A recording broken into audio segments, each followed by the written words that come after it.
People say we matter now. We always knew we did. We see you. We always have. Always will.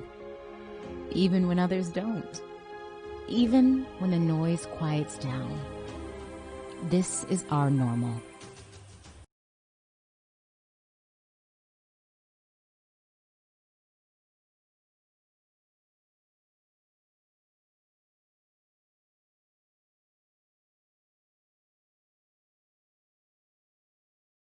People say we matter now.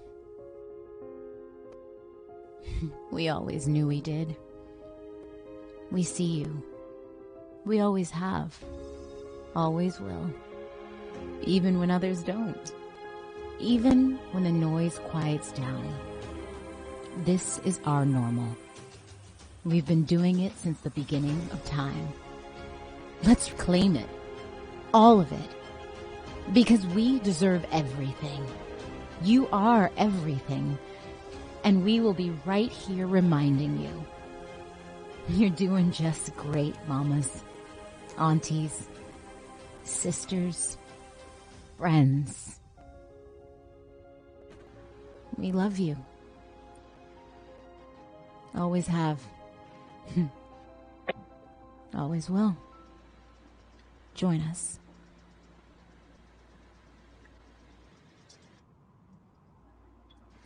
Hello, everyone.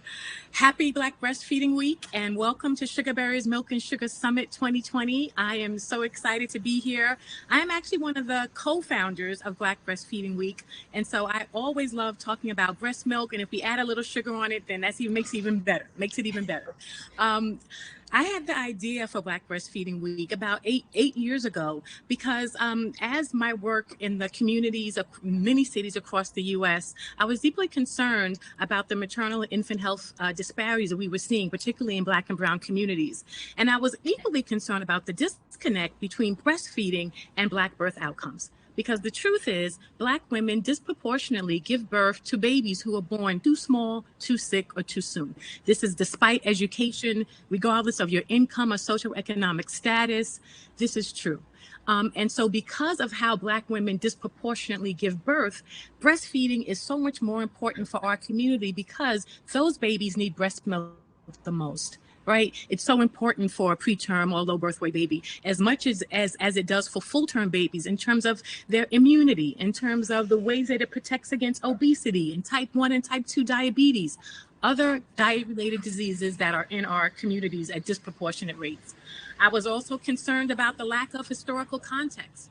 There was lots of statistics about Black women breastfeeding, but nobody was really talking about the historical trauma, the fact that Black enslaved women were actually stopped from breastfeeding their own children and forced to breastfeed the children of their slave owners, right? And this disruption of the normal maternal bond, the ways that mothers can connect with your children, bond with your children, was destroyed because of slavery. And so we've seen the historical trauma of that continue to cause harm and damage, not just to the Black breastfeeding rates in our community, but also to the Black maternal infant bond. And so we want to repair that. And then lastly, we need to shift the narrative. There is a story being told that Black women don't breastfeed. And so during Black Breastfeeding Week, we resist that narrative completely and directly. We know that Black women do breastfeed. We know that they're out there. We see them. We celebrate them. They're on Instagram and every place else. And so we do a very intentional effort to make sure we lift up with imagery, with song, with music, with dance, with everything that we have to show that we do breastfeed our children. We are concerned about giving them the optimal nutrition from birth if we can, and that we want to resist the narrative that has said in this country that they push unhealthy foods in our communities and less than optimal foods in our infants. And so this year's theme, if you haven't checked it out, is Revive, Restore, Reclaim. And so we are in a reclamation of our breastfeeding tradition. We are restoring our communities, and we are reviving our spirits. And so I'm excited to be here and talk with you all today. Thank you so much to Tika and Ty for putting this together. And let's continue to celebrate Black Breastfeeding Week, not just for what it does for the health of infants and for moms, but also what it means as Black and brown people for us to reclaim this tradition as we liberate. Thank you.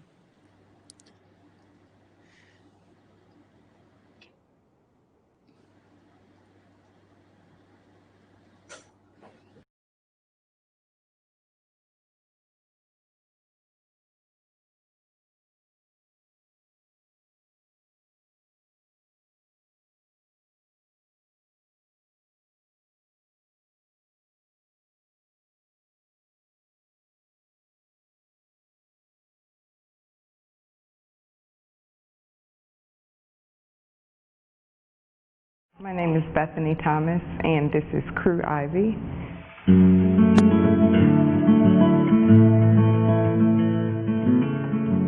What made me decide to breastfeed was that, honestly, a lot of my friends encouraged me to.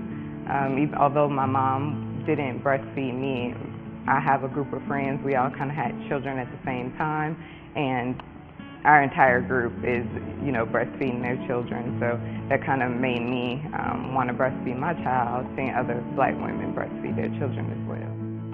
I haven't had any truly bad experiences breastfeeding in public. I honestly will breastfeed anywhere. I breastfeed on the beach, at restaurants.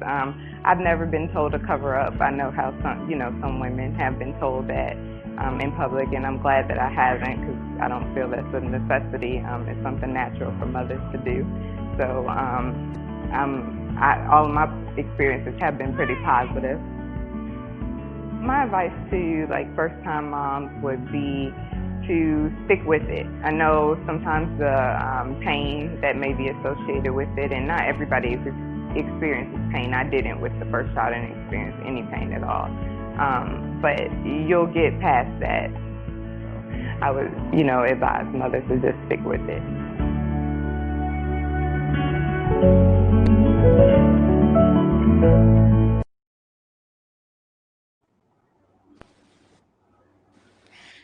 Hi, everyone. Good morning. Good morning. Oh my God, I feel like I have tears in my eyes already. I'm Tika Sumter, and I'm co-founder of Sugaberry and one of the hosts of the Sugar Podcast. Good morning or good afternoon, depending on where you are. Thank you for joining us for our very first Sugaberry Summit. As luck would have it, it's virtual. That's fine. That's okay, because we hope that you'll still be able to feel the love and the sweetness, even though we're not connecting in person, but we will one day, I promise. Absolutely. And good morning. I'm Ty Randolph, co-founder of Sugaberry, co-host of the Sugar Podcast. I could not be more excited to be here this morning. I really feel like Milk and Suga is representative of everything that Sugaberry stands for. A big part of why Tika and I founded this company was because there were so many conversations that weren't happening around Black motherhood. And when we were having our children, we found ourselves searching for information and finding so much trauma, so much, as Tika says, doom, gloom, and destruction in terms of the narrative around Black motherhood. And while sure there's trauma, sure there's disparity, we also wanted to focus on the joy and the sweetness. So hence the name Milk and Suga, right? We're talking about breastfeeding and we want to make it sweet. This is a part of the conversation that's important for us because, on our podcast and on our site, we've talked about IVF, we've talked about infertility, we've covered, experiences, different birth plans. We've deconstructed what doulas do. And this is really important because for both of us, we both encounter challenges breastfeeding early on. And this is the actual resource I wish for sure that I would have had. So our hope for the community today, is that you leave feeling a little bit more inspired, a little bit more informed, but above all, more supported. Yes, I love that, Ty. All right, so let's get into our first session of the day. Ty already said a big reason why we started Sugaberry. It was because the information we were seeking, it didn't seem that inclusive, which led me also to talk about my breastfeeding journey more. when I started breastfeeding my daughter, Ella, it was not easy, and which I don't think it is for a lot of people. Some people get it right away, but you sometimes have the feeling that you're alone, and it could be a very lonely experience, a very mechanical experience. It takes a lot out of you. And so I'm just so grateful that, and a lot of times I think a lot of women feel judged if they can't do it for as long. I only did it for 3 months and I just let it go. And I was like, I'm done. I can't do it anymore. But if I wish that something like this was happening for me so I could be encouraged and empowered to maybe try again and keep going, or just hear that I'm not alone. So Ty, I think you had a similar sort of situation. Yeah, my son Niall, who's now 2.5, when he was born, he was hypoglycemic. And so he ended up spending a night in the NICU. And because his blood sugar was low, and I had a C-section, I don't even remember being consulted about starting him on formula. I wasn't producing enough milk yet. And so they started him on formula pretty early on. And if I'm recalling correctly, I believe it had to do with, making sure that his blood sugar level stayed elevated. Well, from that point forward, it was just me feeling like I was playing catch up. And so I just had a C-section. He was in the NICU. I had, lactation specialists that were assigned to me coming in and out. It continued once I went home, and literally every couple of days, someone was, pulling out my breast and trying to shove it in his mouth. And yeah, I didn't feel like I was bonding. I was really still in a ton of pain, and I was really, really nervous about his overall health. Right. And so I remember my sister, who had twins a month before me. I was on my third lactation specialist. They were literally parking and coming up the driveway. And I had been on the phone with her crying about how difficult and painful this process was. And I was about 4 or 5 weeks in. And she said to me, look, I had twins and I'm using formula. And if you're waiting for someone to tell you it's okay, if you're waiting for someone to give you permission, you can do it. And I literally stopped crying. I called the lactation specialist who was parking and was like, I'm good. And it's interesting because I felt relieved at that moment, but I also, during the entire time, though I bonded with my son, felt like I had also been, sort of deprived of this experience. And so I think this first session today, I'm so excited about because it's about, one, letting moms off the hook. We always say about Sugaberry, we don't want it to feel like an exclusive club that you need a child to get into. And with Milk and Sugar, this isn't some exclusive club that you have to have breastfed or be breastfeeding to be a part of this conversation. So we want to talk about all the paths to nutrition for little ones in this session.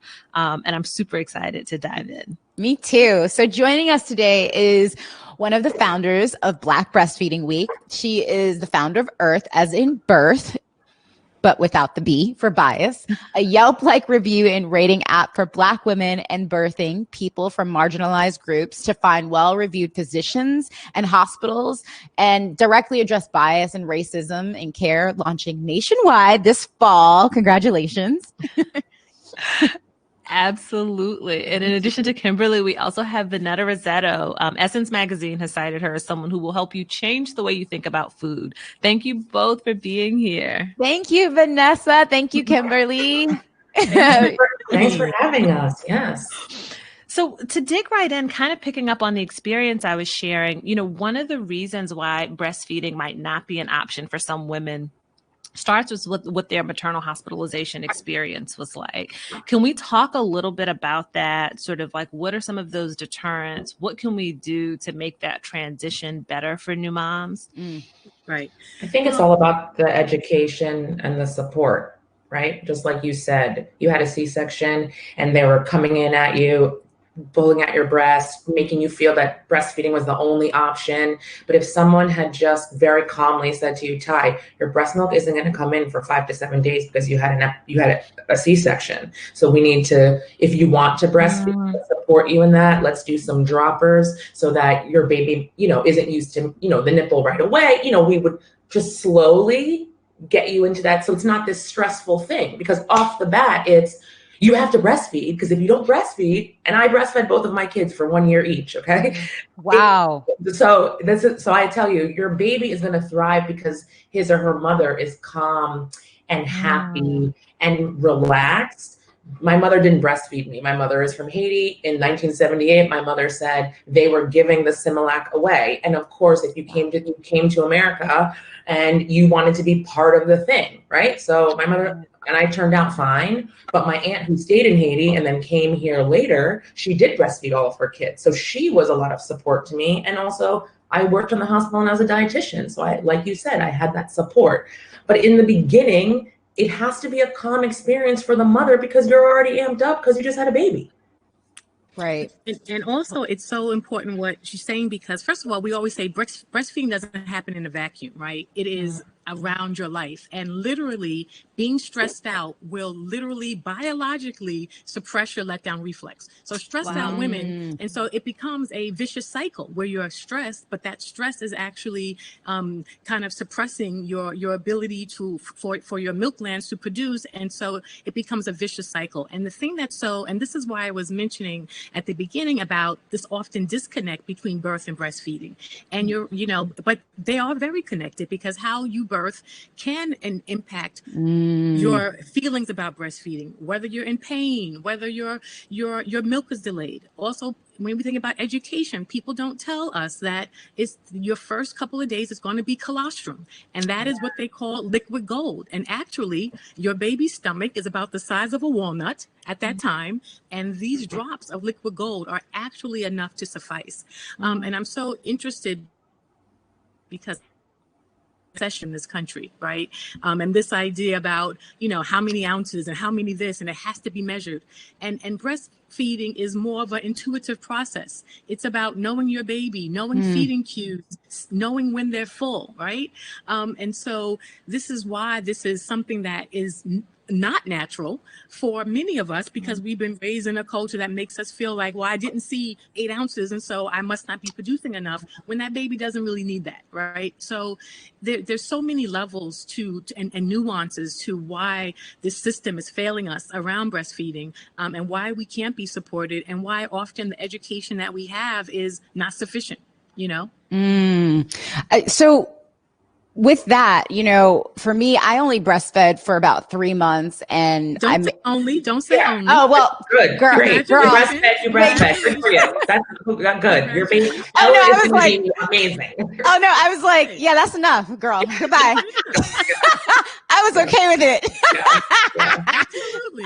But I will say, when I was trying to find formula, reading all the ingredients on all the labels, and my daughter, unfortunately had problems with some of these formulas. So I had to kind of look outside. And so can you, outside of the box of formulas, and can you talk to us about organic formula versus, regular formula versus the formula that people are getting outside of this country that isn't necessarily FDA approved, but is working for each family? So can you talk to that and what that looks like? And yeah. I would love to start. I actually did a whole chapter in my book about this, because we need to improve the quality of infant formula in the U.S. It is really, really poor. In fact, many of the dangerous sugars that have been banned in many European countries are allowed by the FDA to be included in formulas in this country. And so when we talk about the connection between breastfeeding and reduced obesity, we also need to think that formula-fed infants are receiving a lot of sugar. One study that I found, and I found many while I was doing my book research, found that some infant formula brands had enough sugar comparable to a Red Bull. Okay. And you can imagine giving that to your baby how many times a day. And this is their only source of nutrition for 12 months, right? If I have too much sugar, I'm going to take a run. I can go to my Zumba class, hit up my boot camp. I know I'm going to work it out some kind of way. Yeah.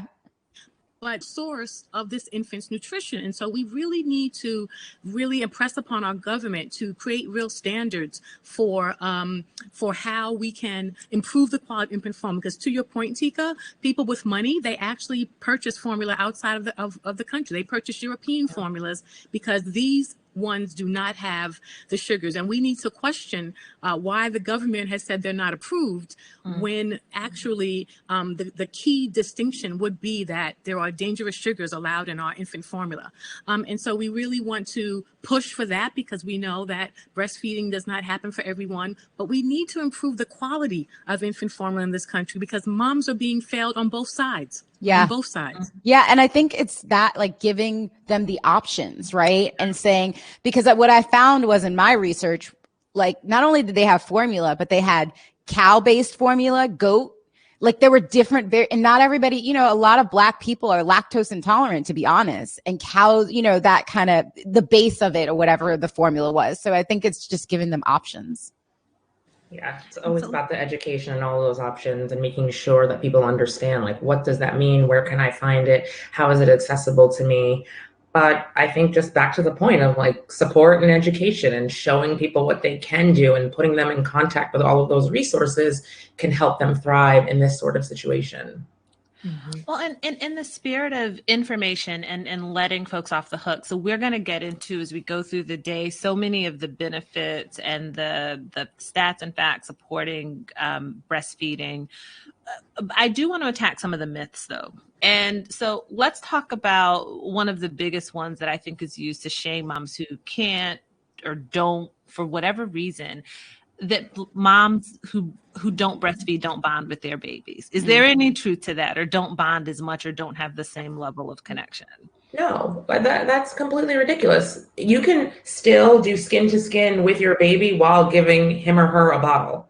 You can also have your partner be part of that same bonding experience, right? It also helps you to become more relaxed. Maybe when your partner is feeding the baby a formula bottle, you can go take a nap so that you can have fresh and be able to think. So that's not true. Your baby, you're going to bond with your baby and be a good mother to your baby throughout the course of his or her life. So just because you didn't nurse your baby, I know plenty of mothers who actually nursed their babies and felt disconnected because they had postpartum and they didn't feel this closeness to their baby. So it's not true.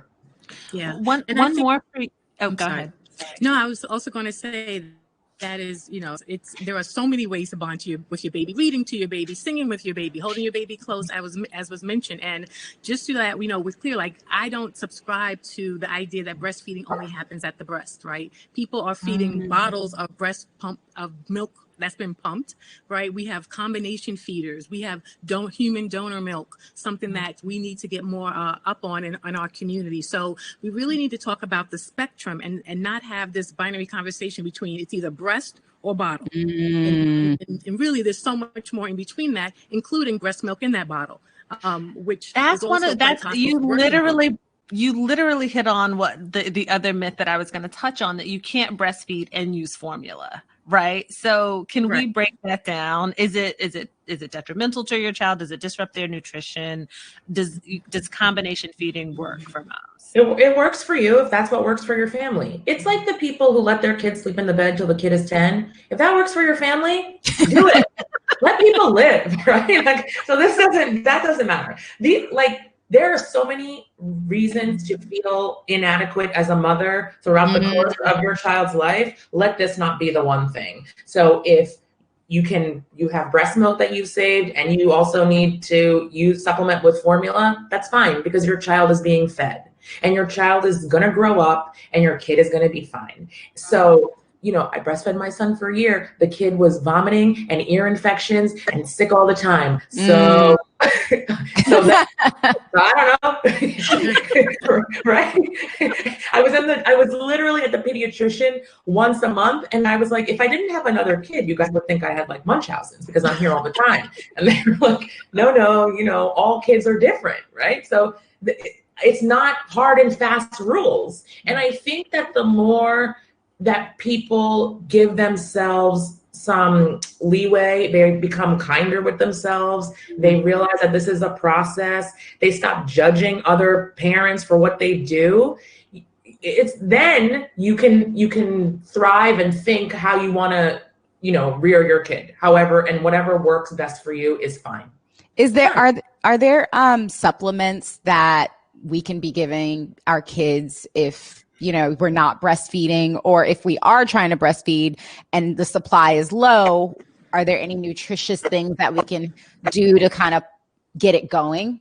Well, I guess your question is two, right? Yes. So supplements for the baby. If we're not breastfeeding. If you're not breastfeeding, you don't need the supplements, right? Because all of the commercial formulas have the iron and they have the, vitamin D. And if you're, they have B12. But if you are, let's say, a vegetarian and you're breastfeeding, you're going to need some B12 or really vegan, right? You're not eating any animal protein and you need to give that to your baby. And after 4 months, you're not going to get enough iron in your breast milk. So we would give an iron supplement. If you feel comfortable. If you don't, nothing's going to happen. Your kid is going to be fine. The bones are going to be fine.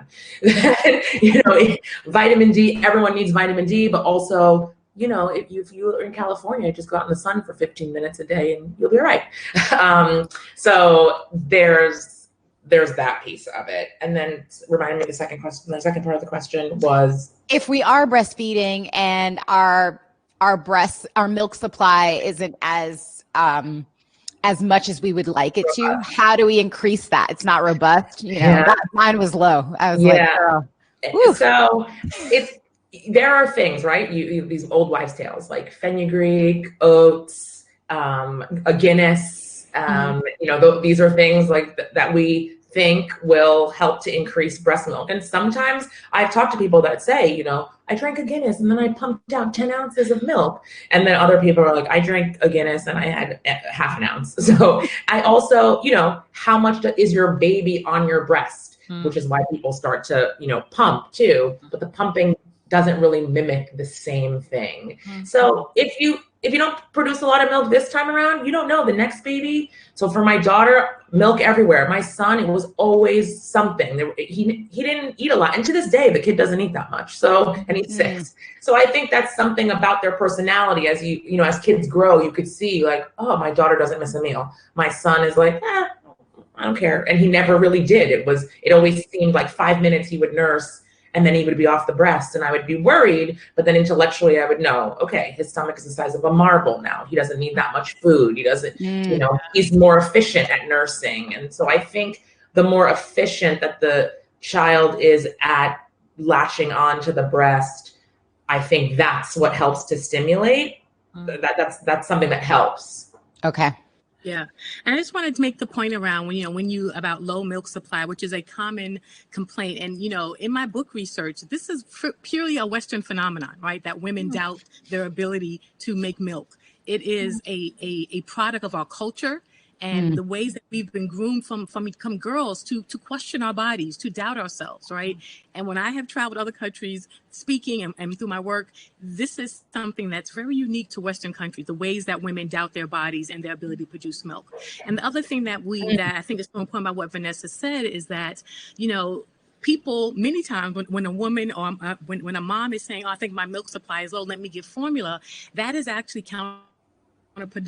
Increase your milk supply is putting that baby on the breast more often or pumping after the baby feeds at the breast. And so this is why the supplementation, particularly early supplementation, and to be clear, Black women have the highest rates of having their babies supplemented either against their wishes or with their wishes in hospitals. And this is also detrimental because that time that baby needs to be actually on your breast more to increase your supply. And so we really want to think about that in our review work for the Earth app. We've been asking people about breastfeeding support, if they're being told about colostrum, if they're being told about supplementation. And repeatedly, our numbers are saying that Black women are not being told about these issues. And so they don't even know that one bottle could actually be adding to decreasing their supply. And so we need to be having these important conversations. Again, yeah. The fact that you said outside of Western, especially America, it's like, what are you guys talking about? Like Mongolia, like I was just watching this documentary in Mongolia, like mother's milk is like God's milk, literally. Like people are in awe of it. So, and they don't doubt their bodies. You're right. That's right. Like in Haiti, everyone breastfeeds. You want to know why? Because no one can afford formula. It's not a thing. So it's like when my mom's like, "Oh, you all have allergies. It's because you have too much." I'm like, "Okay, true," but it's true, right? Everybody just nurses because it's easy. It's there. It's free, and so they figure it out. And no, my mom's like, nobody has these problems latching on. It's fine. So it's true. It's true to Kimberly's point.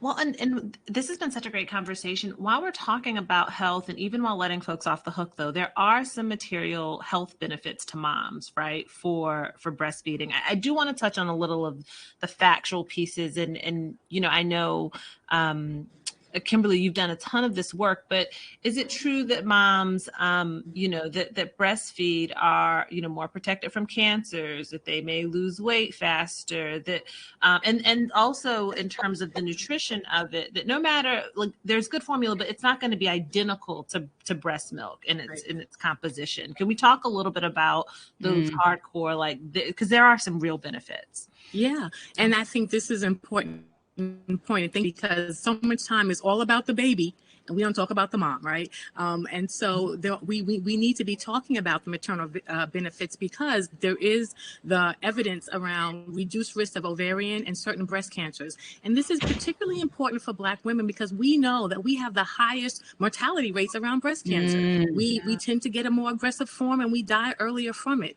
So if breastfeeding can be in any way protective, in any way reduce those risks for Black women, this is an important part of our message. In fact, every October when it's Breast Cancer Awareness Month, I'm telling everybody, let's talk about breastfeeding. So, we really need to connect these messages to the other themes that they're connected to, because particularly in our community, because we know this is important. And when we talk about obesity, right, for the baby, it's because, to what Vanessa was saying, a breastfed infant learns to eat from until they're full and then they stop, right? They eat until they're full, until they stop. Like, I spent a lot of money at Weight Watchers trying to relearn that, right? Because I just keep eating sometimes. So this is an important life skill that they learn. They only suck until they're full and then they stop. Wow. Regardless of whether you said they should have 7, someone has else said they have 7 ounces, right? And so this is the connection, because formula, babies who are bottle fed with formula are, we're focused on the number. It's got to have these 8 ounces. And so it's a way of eating that's not healthy for your life, right? And so we really want to make these broader connections. We should be talking about the benefits to mother. Also, much research around reduced risk of postpartum depression. When you breastfeed, that letdown reflex actually releases the same hormones that are released during orgasm, right? It's a relaxing feeling, right? I need to do that more than when I have my next one. Woo! I didn't know. Why did anybody tell me that? So I'm going to send you my book. For the next one. Yes. But these are the things. And so there've been, studies showing the connection to reduce postpartum. For the next one. Yes. But these are the things. And so there've been, studies showing the connection to reduce postpartum depression. Again, if you're stressed out, even an orgasm is no good if you're getting beat up. So it really needs to be in the context of your life. And also what we know about mothers, weight gain, breastfeeding, weight loss. Breastfeeding burns a lot of calories. It also helps your uterus shrink back a little bit quicker. So these are some of the other known benefits to breastfeeding for moms that we need to be talking about more and really supporting them. I mean, so many people actually want to, but are they supported to? No. And this is the gap that we have to address. Awesome. Well, we are Vanessa, did you want to? I mean, I was like, Kimberly, did you go to school with me? You a dietitian. Yes. I know. I was like, girl, first of all, what's your, yes. I was like, I don't even have a baby. And I was like, where's the baby? I was like, wow. We need Kimberly. I need to take Kimberly with me all everywhere. Everywhere. Listen. Yeah. I'm available. Amazing. It's amazing. And Kimberly, can you tell me what your book is called?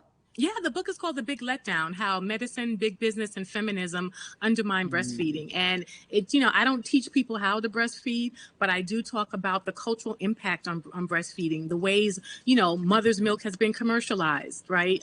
The ways that feminism hasn't talked about motherhood in a way that has supported us to feed our children with our bodies, if that's what we choose to do. And so these things need to be explored so that women understand, like, there's actually a whole commercial system. Right. We were talking about cows-based formula. Historically, that was because the dairy industry has a huge in with the government. So when they had this huge surplus of milk decades ago, they just were looking for outlets. And so it's not that cow's milk was chosen based on any nutritional decision.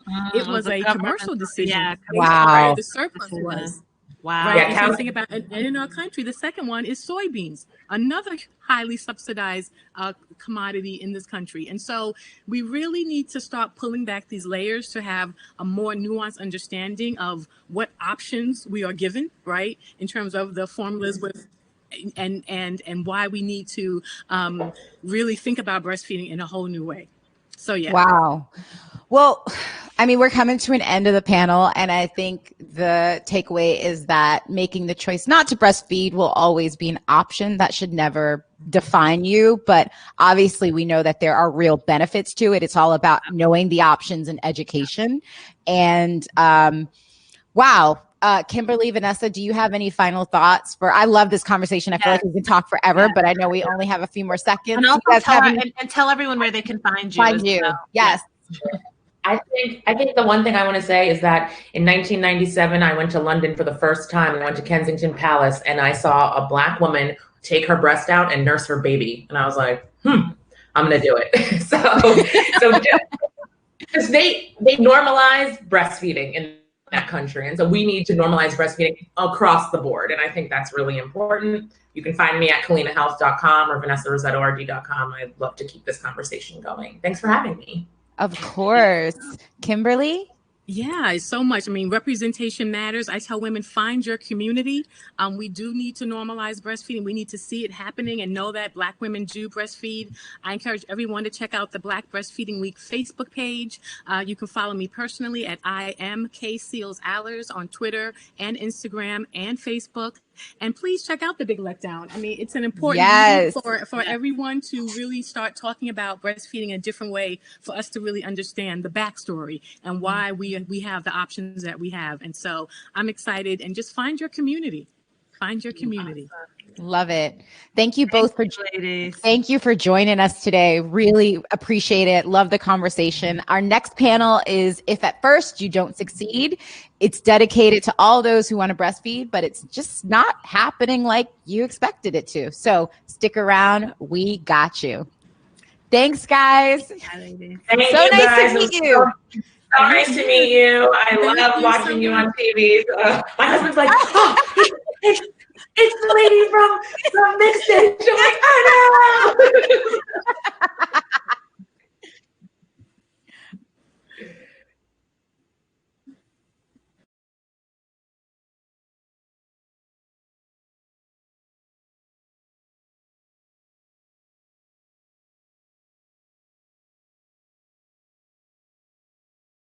Hello, my name is Asia, and this is Miss Mason. Say hi, Mama.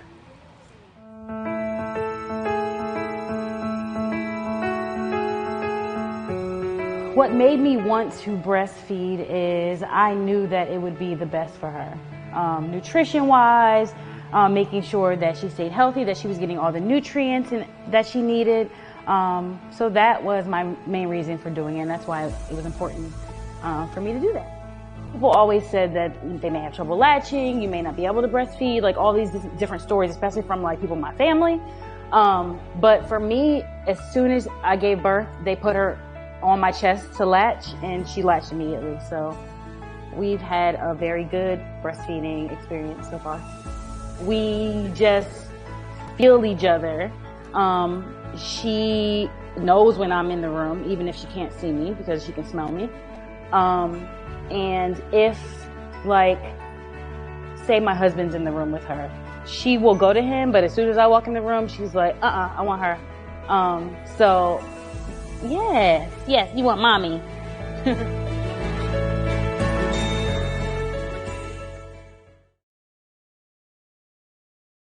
My name is Akia Gaston, and this is my beautiful daughter, Lanaya.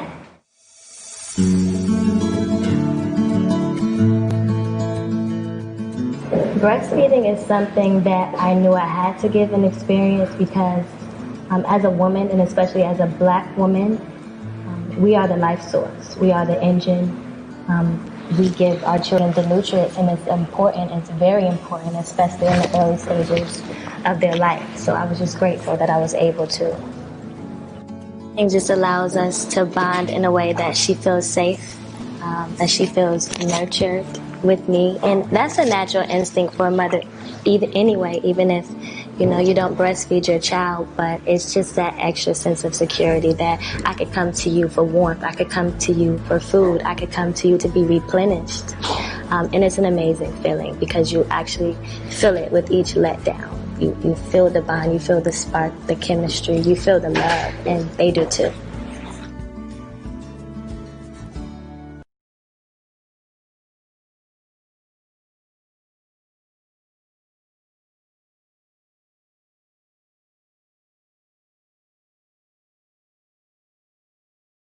My name is Nashana, and this is Yara Kensley.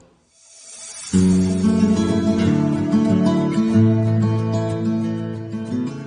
important to me because I know it's beneficial to my kids. I breastfed my first child as well, and Yara's my second child. I know all the nutrients that I get, she gets.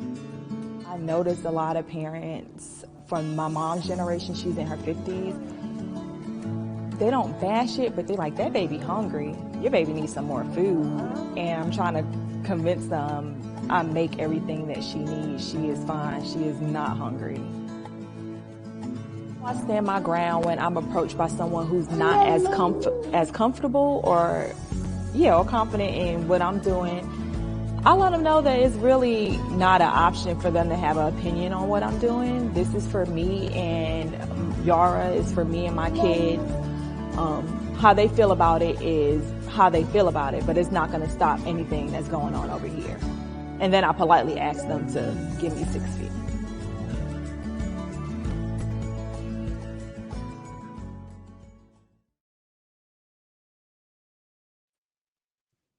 Hello, everybody, and welcome to the next panel. If it's first, you don't succeed. My name is Angel Akita Moore, also known as That Chick Angel, and I will be moderating this wonderful panel. I am so excited. So let me go ahead and introduce the panelists. We have Ayana Robinson, who is the founder of Black Girls Breastfeeding Club and does breastfeeding research. Go ahead and wave so they know who you are. There she is. We also have Jessica Diggs, who is a midwife who actually just about a month ago helped to give birth and support one of my sorors, who I just saw her baby today. So fantastic job. Give them a wave, Jessica. Hi. And then we have Jada Chatterjee. Did I say it right the second time? All right. Yeah. She is a registered nurse as well as a lactation consultant. So I'm so excited to jump into this panel because I am one of those people who's always like trying to cheer people on when they get to like that point in breastfeeding where they're just like, it ain't working. So we have some questions and you all can chime in. So let's jump into it. So what is the first thing that women should be mindful of when they decide they want to start breastfeeding?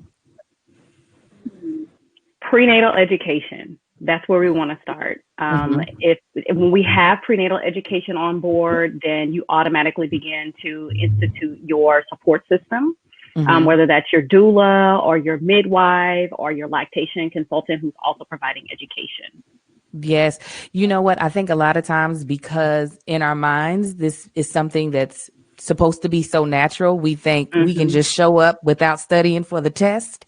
And because there's such a disconnect sometimes generationally, like if you weren't around to see your sisters breastfeed their kids or your aunts breastfeed your cousins, you really are going in blind. So we don't think, we think, okay, let's study to have this baby, but we don't think about like how to study how to feed this baby from our bodies.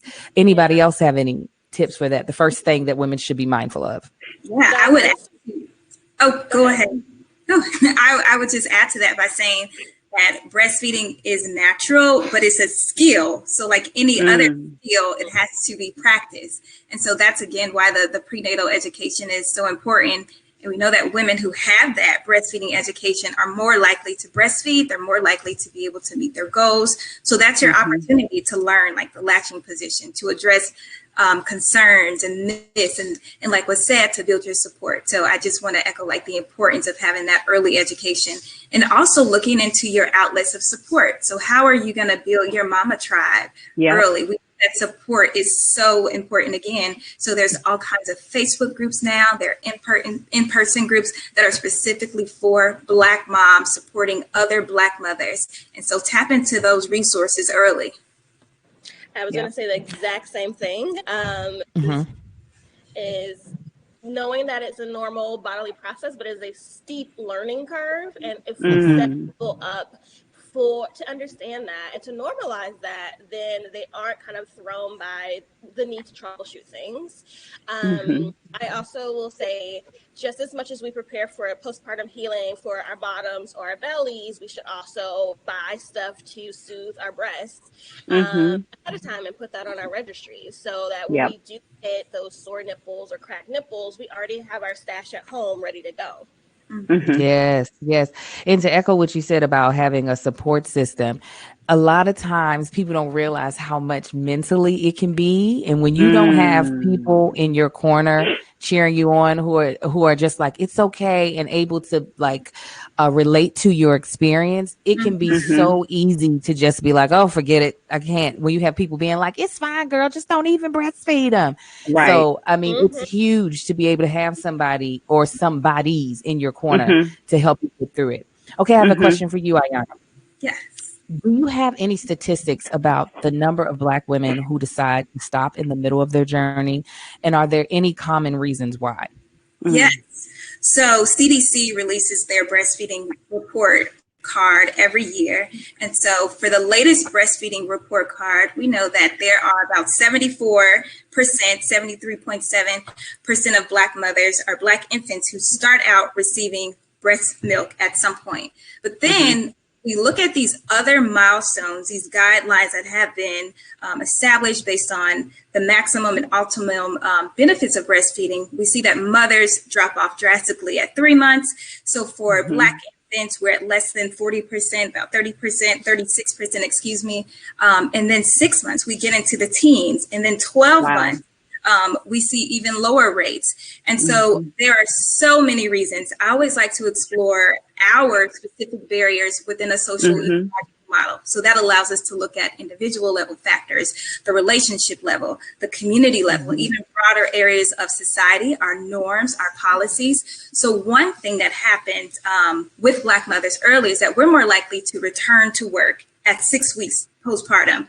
So that is a huge barrier for women. A common reason cited, especially, for Black women, is having to return to work early and feeling a lack of support more broadly. Of course, we are also still dealing with traumatic effects of histories of wet nursing and beyond wet nursing, having lack of autonomy of our bodies with our ancestors. So all of these things have been passed down, and we see it manifested in the way we decide to choose or the way we choose to breastfeed our infants. So maybe breastfeeding past a certain point isn't considered normal. And so your immediate environment may not support you breastfeeding for as long as we know mothers should be breastfeeding to get those optimal benefits. So I would say support, our cultural norms, our societal norms, policies, workplace support, all of those things play a huge factor in mothers breastfeeding and stopping early. That is so true. Culturally, we have a lot of different, like, I would say sometimes hangups where I can, see one of my white counterparts that their child is talking to them and they still breastfeeding. Ain't nobody saying nothing to them. But if my child can crawl, they're like, don't you think it's time to get them up off the boob? There's so many things that we're up against culturally that I feel like in some other cultures we're not. And then, yes, like you said, there are so many historical factors that a lot of other cultures don't have to think about. Like a lot of other cultures aren't living in the same land that they were enslaved in. So there's so many things we have to think about. And any way that we decide to raise or feed or create a family in general. So moms who have to head back to the office, can anyone provide tips on how to integrate back into work while breastfeeding or pumping? Everything from finding your nursing room, freezing and shipping your milk for business trips. Are there any thoughts about wearable breast pumps? Well, I first like to just echo what Ayana has said and, really stretch that out and talk about the presence of systemic racism and having the view of Black women sustaining the lives of their babies, right? Like even viewing that is sometimes, like you said, it brings up trauma for family members and people in our community. And then it also just brings out the haters because you are sustaining the life of this Black baby. And so it's deep seated, right? It doesn't always show up as hatred, but it is deep seated. And so you have to be mindful of barriers that show up in your work environment. So when you become pregnant, right? Like I'm a big proponent of starting things prenatally. When you become pregnant, become familiar with your HR policies and with your state paid family leave policies. Start communicating when it is appropriate. When you become comfortable sharing that you are pregnant, or even before you become comfortable sharing that you're pregnant, find out where you can pump, right? Like unravel those barriers before your baby even arrives, so that then if you have conversations prior, then you have receipts in order to back up and say, hold on a second, let's back up out of the systemic racism and let's make sure that I get the same thing that Karen and them get, right? And be very clear about that. And then that way, when you go into your labor and delivery experience, in the back of your mind, you're already going to start asking those questions. Do I know how to hand express? Do I get a pump through my Affordable Care Act, as long as they don't dismantle that? Do I have a pump on my registry in order to make sure that I have the information that I need in order to start pumping? It is recommended that if you plan on being separated from the baby, that you start having those changes in introducing the baby to either a cup, a spoon, or a bottle once breastfeeding is successfully established, somewhere between 2 and 3 weeks of life, right? So a lot of times in my role as a lactation consultant, when I see patients or clients, 4, 5, 6 months down the line that have said, oh, I came across somebody who told me not to give my baby a bottle, but they're feeding their baby in the parking lot at their work. It's just like, hold on a second, right? Like, so we want to make sure as well that you identify who your team is, so you make sure that you're getting information that is going to be comparable to the life that you're living. So it's really important to introduce the baby to that bottle, making sure that you bring your team in order to support what your new life is going to look like, pumping, storing, and then providing the baby with that milk. Thank you. Wearables. I mean, we hear that there's lots of good feedback about the wearables. Nobody pays me to promote their product, but they are out there and available. So, anybody else? I know I use the Willow pump. Now they did pay me at one point in time. Amen. Pay me for this. Get it. And I will say it did make transitioning in and out of going into the studio to do something. It can be kind of complex if you're not hand expressing, to like get the horns on, to be able to be able to like get into a place where you feel comfortable. So I do, especially if you're somebody that is like super conservative and a little more like, I just don't want people in my business, wearable pumps are a way to go about it, so that you don't feel like you're having to do a whole production, because it can feel like a whole production when it's time to breastfeed. It's just like, where's the flanges? Are these sanitized? Let me prop up my feet. I gotta, and don't wear the wrong shirt. You got your shirt all the way over your head. You just out here naked in the middle of work. So I can understand how it can be a stressful situation when you're just like trying to figure out all the things that you need to get done. Does anybody else want to tag in on this? My tip is understanding and normalizing that it will be initially a stressful situation, and then we want to think through how stress affects that milk supply. For most people who do go back to work, they do have a little dip in their milk supply because the stress of now navigating work-life balance, navigating the exact scenario you're describing, Angel, of the shirt, the people. Is someone gonna walk in on me? Did I take too much time? The guilt of stepping away and taking time for you and your baby. Those hormones start to mess with the breastfeeding hormones, and we see a little dip. And so we want to normalize that, because then we have the stress of, do I make enough now? Can I do both? Can I keep breastfeeding? And then we see those numbers that Ayana described as, we start to drop off in breastfeeding rates after 3 and 6 months, because stress of the work-life balance starts to weigh in on the actual breastfeeding itself. So I would say normalizing that, finding a relaxation technique to help mimic that oxytocin flow and that letdown when your baby is near you. One tip I tell clients is to have pictures of your baby, or try to FaceTime your baby while you're taking that break. It will help to keep those hormones going, because it is such a steep learning curve to learn how to be, especially if you're a new mom, to learn how to be a new mom in your old life. And that looks like trying to balance work.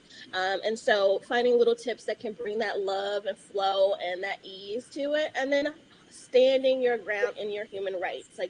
I can't think of a state that does not have some type of right protection. Now, some type of protection. If you don't know, reach out. There's so many resources out there to at least cue you into what is acceptable, what time frame, what break, allotted break time you should be getting, and stand your ground. You should not have to be pumping in a bathroom and stressing out about this flange touching the ground and your baby touching and all those things.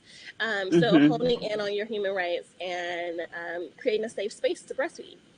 Come on and tell the truth about that. I'm all for, I don't ask for permission to feed my baby. I'm going to come and tell you what's about to happen. I wish that was for every new mom. Right. I mean, and it's unfortunate that in some cases you have to be that firm with it, and it's not just a welcome thing of, here we have a room for you when you're ready to pump. But if that's not the environment that you're in, I want to encourage women, don't ask for permission, just let them know what you're about to do, and maybe ask where they have allotted space for you, or where they will be making space for you to do this. But I think a lot of times we feel like we have to be like, well, I gotta feed my baby. No, you're required to give me a space, and it is not about to be in the urinal. I'm not about to do it. Yes, that's against the law. That's important. It's against the law. You have to have a space that's not a bathroom, that has a locked door. There are requirements within that law. So yes, and a sink, and a fridge. And a fridge, right? And the milk is out. It's good out for 4 hours, right? So you can keep that part in mind, because you may be at the end of your work shift and be like, I got 2 more hours before I leave and go to my car. So it's good sitting out for 4 hours. It's good in the refrigerator for 7 days, and it's good in the freezer for 6 months up to a year, depending on the type of freezer that you have. Okay, so Jada, as a lactation consultant, what are some of the conversations that you have had with your clients, and what's the recurring question you get from Black women? Well, I was in the chat box because I like to go on. And one of the main things that keeps coming up is colostrum milk? And the answer is yes, right? So when we're talking about phases of milk, it's very important for us to recognize that the language that people use around communicating milk, the composition of milk, and having it being present or not is very misleading. So your body releases colostrum. You begin making colostrum at around 16 weeks gestation. In some countries, if they know that you have gestational diabetes, you are working with a provider and they actually begin to hand express colostrum and have it available for your baby somewhere around 38 weeks of gestation, in order for you to be able to give that to the baby postpartum instead of formula. So you have milk, you have nutrition, right? It's just a composition. It's called colostrum. And then at around 7 days, you start having transitional milk. It's a bit more free flowing. It still has all the nutrients. And then you move into mature milk at right around the 3rd week of life, which goes hand in hand with when you want to begin introducing a bottle or other alternative manners to feed your baby. The other main thing that I see a lot of, and it's all with good intention, is I support a lot of ineffective latches and weight loss. And the main thing that is contributed to is pulling back the breast tissue. So if you're watching, pinch your nose and swallow, and I always have to say it 2 times. Yes, you, the human adult, pinch your nose, swallow 3 times, right? You cannot breathe if you're pinching very well, okay? And the point of sharing that is that, Black women have beautiful, large, juicy breasts, okay? And our babies come out and they're like 7 pounds, right? And you are looking down and you're like, I am going to smother this baby with these triple Fs, and I do not want to do that, okay? And that is a real concern, okay? However, what is most important is to ensure that the baby has an appropriate position, which is the baby's stomach to your stomach, and the baby's nose to your nipple, okay? And then also recognizing what your breast anatomy is. So when you're pregnant, your body begins to like produce those green veins. Looks like you've been doing a lot of push-ups and burpees, okay? Those veins are milk ducts, right? Those milk ducts land at the edge of your areola right before it gets to the nipple, okay? So you got to look at yourself, and you want to make sure that the baby is latched with some, if not all, of the areola in the mouth. And then think about that. So if the baby is latched and compressed on the areola, this is areola, baby compressing, milk transfer out. You never come in contact with the nipple. So I shouldn't see sore cracked nipples if the baby has a deep latch. And then if you pull back the tissue, guess what you're doing? Pulling out the milk ducts. And so as you're pulling out the milk ducts, the baby is working. These are very small muscles, right? They have a short endurance span. They take a lot of breaks anyway. None of us suck straight for 15 minutes. And if y'all do, y'all better DM me because I want to know, right? So everybody need a break, okay? But the real deal is that I see pulling back of the breast tissue. And as we're pulling back the breast tissue, we're removing milk ducts. So baby's working, but not getting the volume of milk transfer. And then I hear the same thing. Oh, this baby just ate. Oh, I just fed that baby an hour ago. Oh, all this baby want to do is eat. And then I don't have enough milk because this baby keeps eating. And then I say, okay, well, let me see what's happening. And then it's always the same thing every time. I have another quick question for you, Jada. Are you a proponent of expectant moms hand expressing colostrum at 39 weeks for supplementing? I think that if you are working with a provider, right? So if Jessica Diggs is in your back pocket and she is working with you as her midwife, girl, all about the promotions, right? Then that's a conversation for you to have with your provider, because, right, in our community as Black women, we also have to keep in mind that we have an elevated rate of premature delivery. Okay. So being a proponent or working in collaboration is really the key term. I will work in collaboration with your provider to support you to either induce lactation safely and or have milk available to be able to give to your gestational diabetic baby. Okay, you already kind of touched on this, but I would love to hear the other women's opinion on this as well. But what are some things you can do to avoid the discomfort of latching wrong, like cracked nipples, basically all that discourage a person from wanting to try it at all? Because that's the thing. When I meet a woman who's getting ready to have a baby that has never breastfed before, they're like, I don't know, it's gonna hurt. And I'm like, it could, but it doesn't have to. It doesn't really have to. So what are some things that you all would say to avoid? And I'm not a lactation consultant, so I defer to my lactation professional. People, when I address breastfeeding myths, just from a health education standpoint, is just letting people know that breastfeeding, like if you're in pain with your latch for an extended period, then something is wrong. And you should see a lactation consultant, because that's one of the things that people say. Like I hear moms, especially young moms, say that all the time. Like, I don't want to do it. It's going to hurt, but it's not supposed to hurt. It's not supposed to, you're not supposed to be in pain, like while you're breastfeeding. So I would say that. Yeah, I think normalizing the sensation of breastfeeding, because it doesn't have to be a discomfort, but there is a sensation associated with normal breastfeeding. Like it's a human sucking at a rate and a suction you've never felt before. So Right. we need to help them differentiate. You're gonna feel something. It shouldn't be pain though. And so I spend a lot of time trying to describe and helping them put words to what they're feeling, and then normalizing, like, you're gonna feel the suction, but it shouldn't be a pain, biting, pinching associated with the suction. And then when they're like, oh, I feel suction, okay, that's normal. But then I'm like, when you start to feel like a grown man bit you, even though it's a tiny human, that's not normal. And you have to get comfortable with teaching them to relax. Yeah. And some parents are so like, this panel is, if you don't succeed, there's a lot of try before we get there, and that try looks like suffering through. So helping them know that you don't want to suffer through those discomforts. You want to relax, relearn, reintroduce the nipple. I am pretty straightforward. I can't remember. I think it was Kimberly, who was just on a past panel. I think I heard her speak a while ago. But also, especially for Black moms, I'm like, we are chunks. Like, I think if we actually tell them the truth that it's going to be a little uncomfortable, it's going to be a steep learning curve, it's going to be some things you need to troubleshoot, and versus it's just going to be good, then we actually are setting them up for success from a harm reduction standpoint. Like, we're preparing them to tackle that wall if they hit it. And they know that they might hit it, so they have tools now to prepare for it, versus just being like, all right, it should be good. And if it ain't, something wrong. But it's like, no, also the normal trajectory of introducing lactation is hard and has some hiccups. And so let's prepare for the hiccups versus being blindsided by them.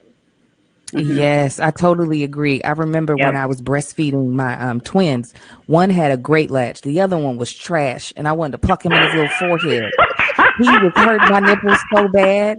But what I knew was that wasn't right. I was like, what you doing ain't right.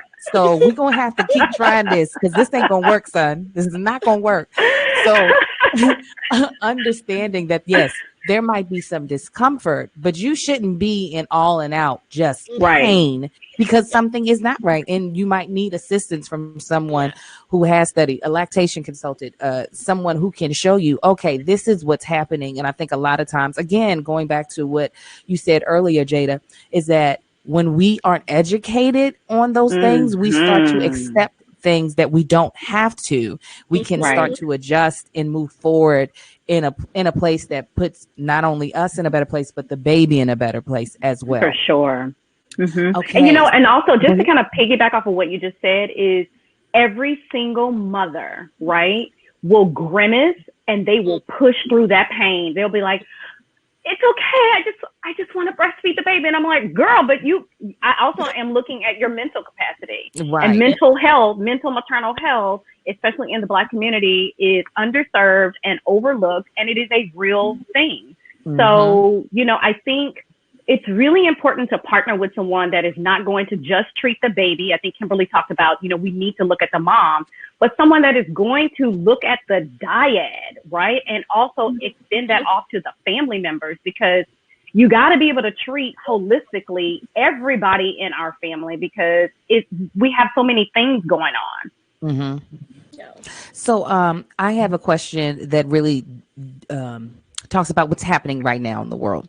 So what are the things that we should be aware of as mothers that are trying to navigate breastfeeding in the wake of COVID-19? We're in a time that none of us who are living right now have ever lived through before.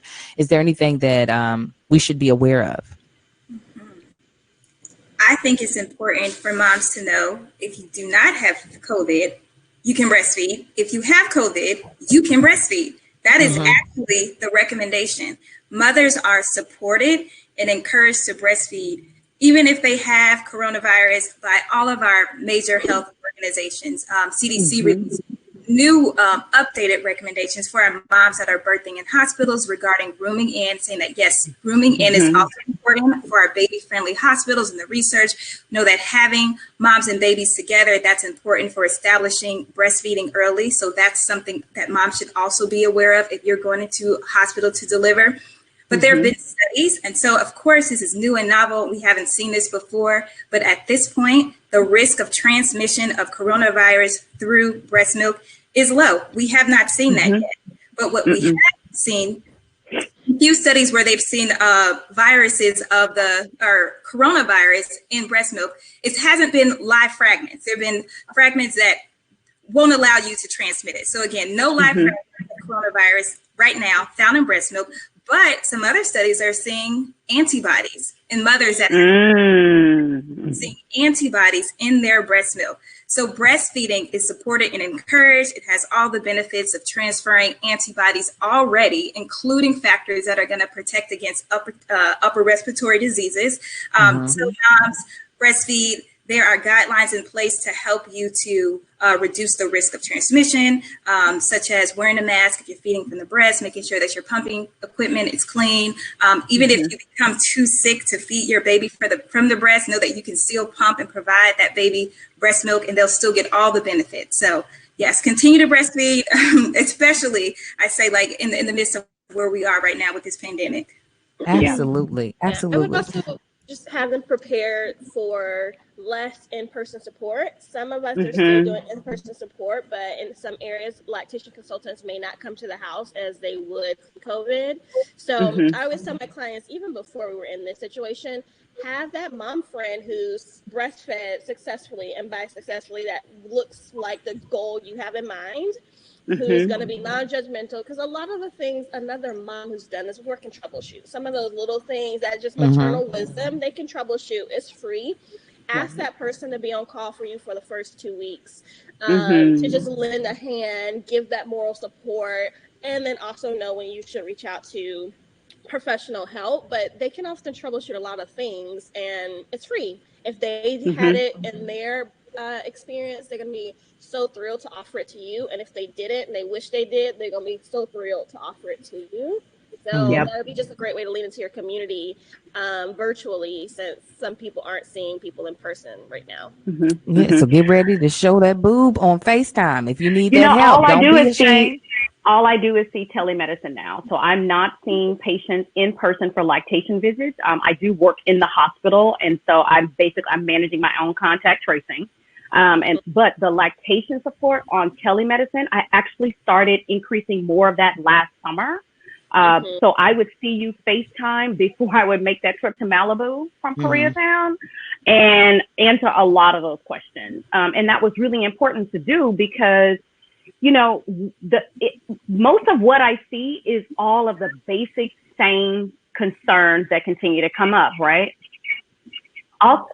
Also, seeing you on your FaceTime, I just need to address your hormones. Right? So if I address your hormones, lowering cortisol levels allows you to increase oxytocin and prolactin, which increases milk volume and production.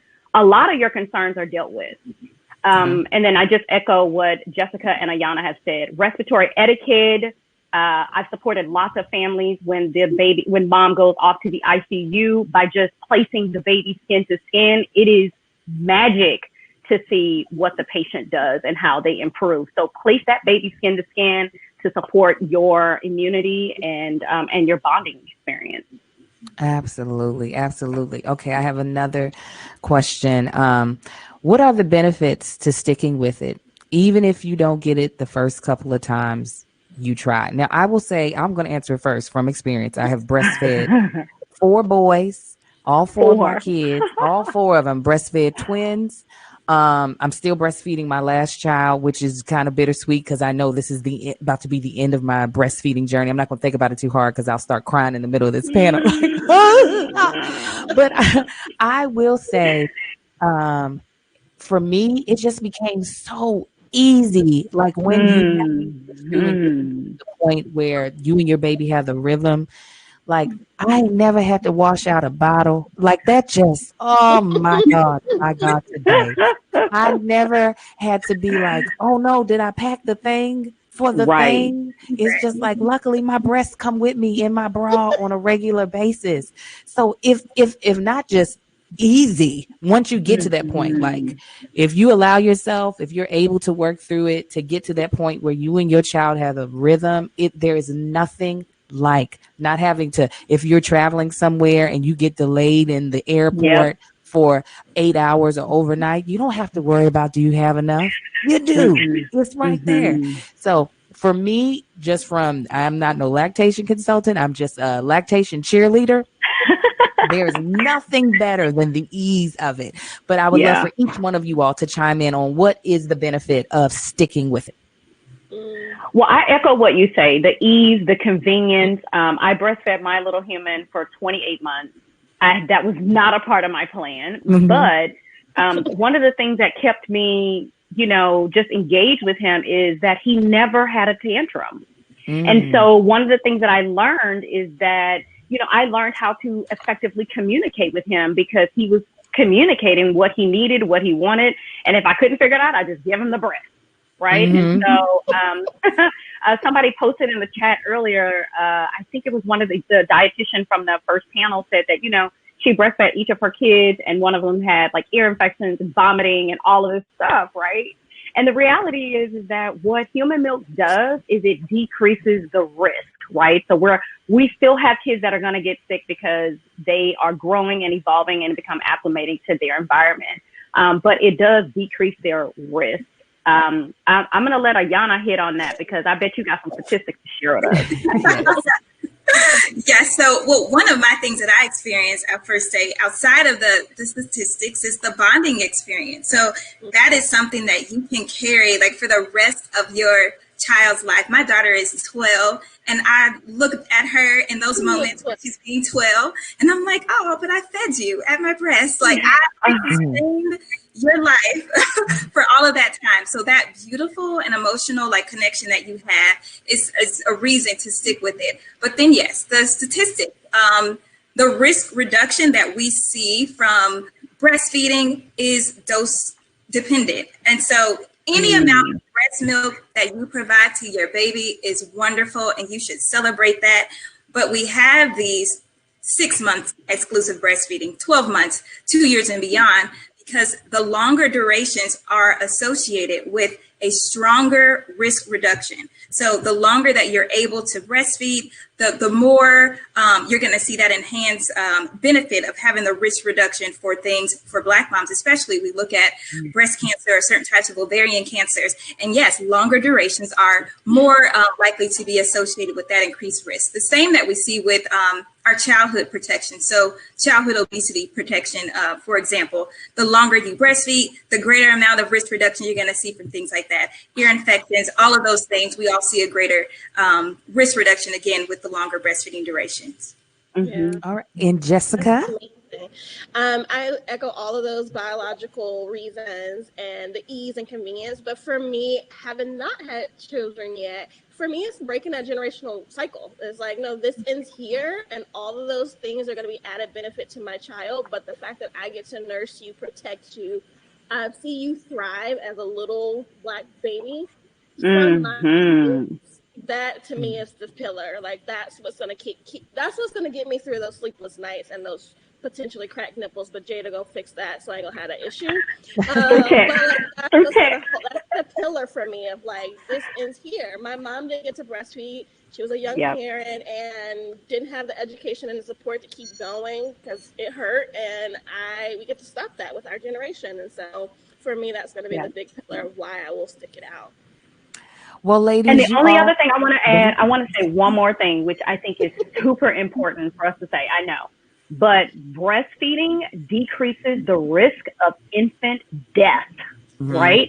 Marinate on that, okay? Like we are dying in this society at the hands of humans, and we have the ability to be able to cut our Black infant death rate by 50% by offering any amount of human milk. So my sisters, right? Find a doula, get you a Black midwife, holla at your girl, right? Like we are here to provide you the resources you need because your life matters. Black lives matter. Your baby's Black life matters. And so any amount of human milk, right? We will teach you how to hand express. We will make sure that you get the support you need in your community to make sure that we can sustain the lives of Black people. That's how you close out a panel, Jada. Thank you so much. Thank you to everybody who, phenomenally Black. Thank you for everybody who sat in on this panel. Thank you to Jada, Jessica, Ayana. And again, ladies, if at first you don't succeed, brush yourself off and try one more time. All right. Thank you so much. Again, my name is Angel Akita Moore, also known as That Chick Angel. Enjoy the rest of the conference, ladies. Bye, ladies. Bye.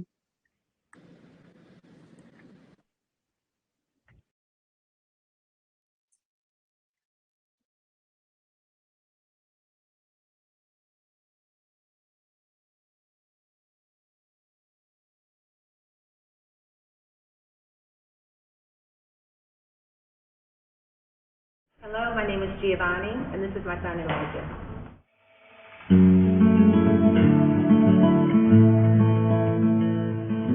Breastfeeding is important for the bonding. It's something about that mother and son or mother and baby closeness that both need, especially after delivery. They kind of need to have that cultivate that bondness. I would say this experience and with having, this is my third one, I have grown into that, I just pull it out. I don't, whereas with the first one, it was, I was younger, I was 28 with my first baby. And so it was, in breastfeeding then, it was possible. You would see breastfeeding moms, but it wasn't like as normalized as it is now. So it was like, oh, I got to cover up. Oh, I got to go to the, go to the car. Then fast forward 11 years later, it's okay, it is what it is. And now I'm just like, he wants to nurse, it comes out. It's just like, this is just how it is. It's a normal thing to do. I think that it should give off, like, for others, a sense of empathy and a sense of caring because, it's a natural process. And I think when people start to view it that way, then it's second nature. It's like, oh, this is mom nursing. It's not like, oh my gosh, she has her boob pulled out or her breast out. It's just a natural occurrence that happens between a mother and a baby.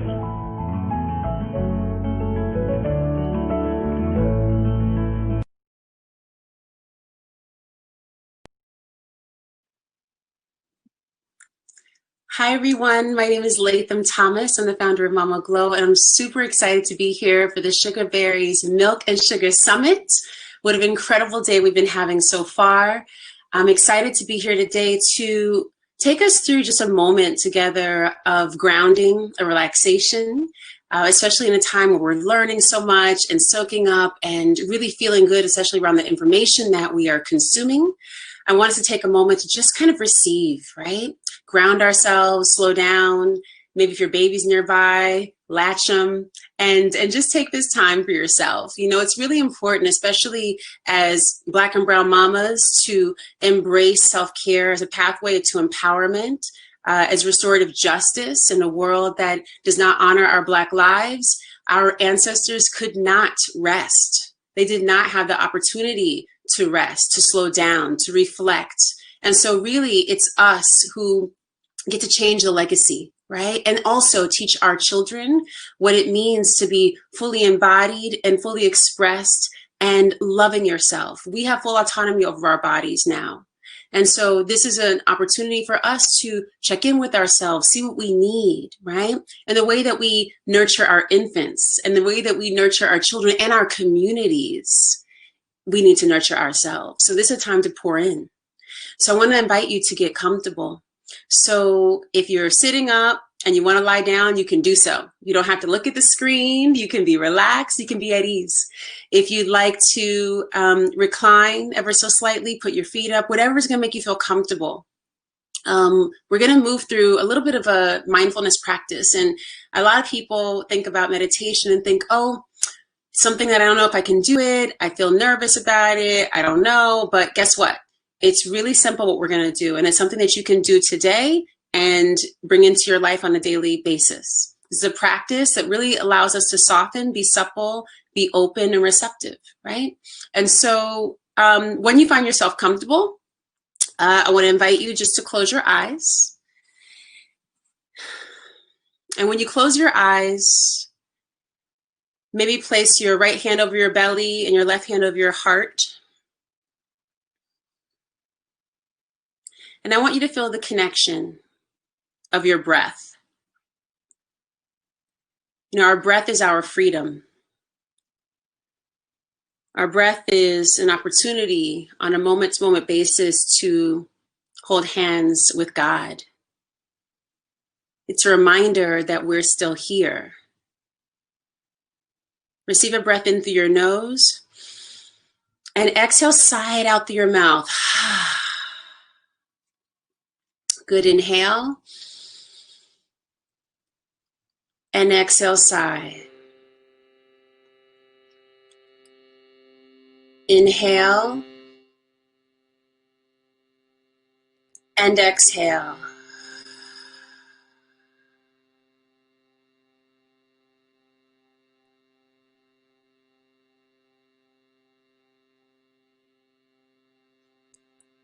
So while you're breathing and slowing down and tuning inward,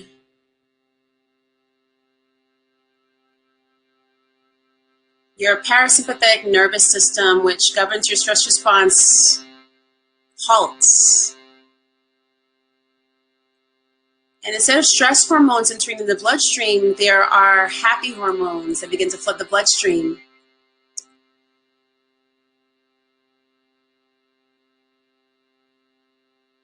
And we give ourselves an opportunity to transform the cellular response in the body.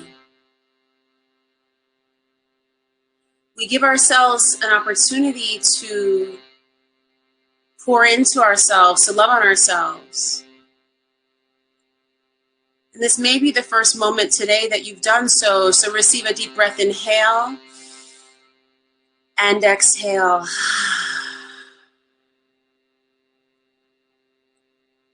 Inhale and exhale.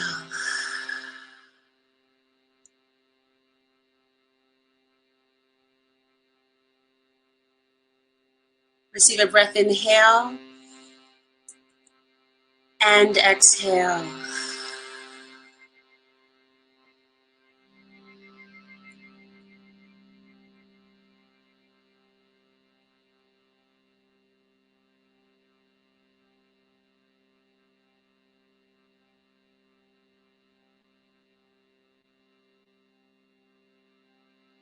So nowhere to go and nothing to do, but just be present with yourself and your body.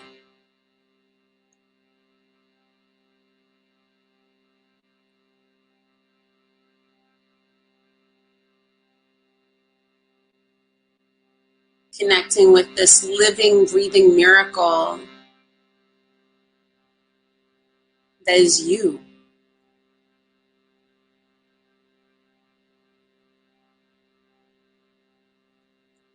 And reclaiming your body as sacred and holy ground.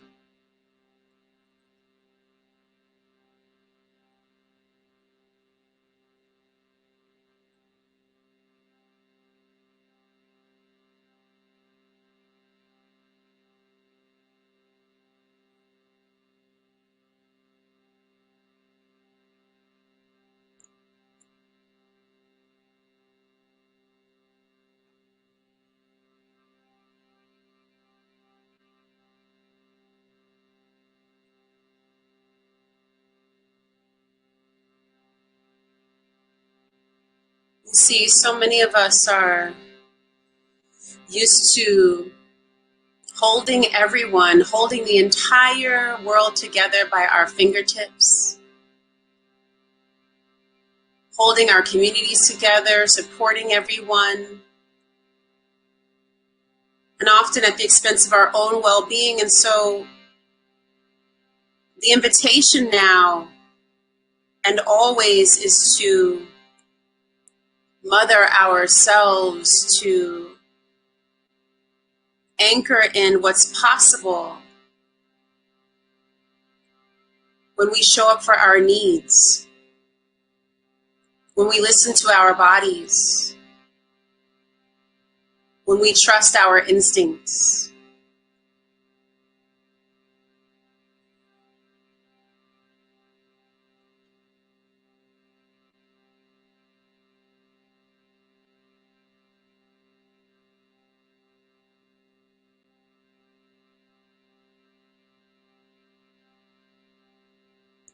this time together, this summit, this moment, which is a celebration of Black motherhood, of breastfeeding, of connection, of bonding, of love.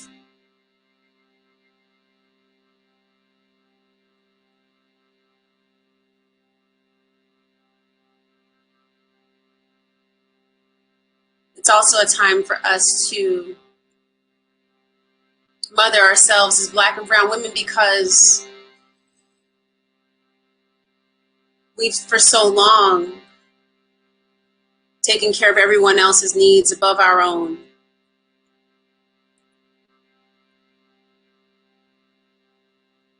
So as a practice daily,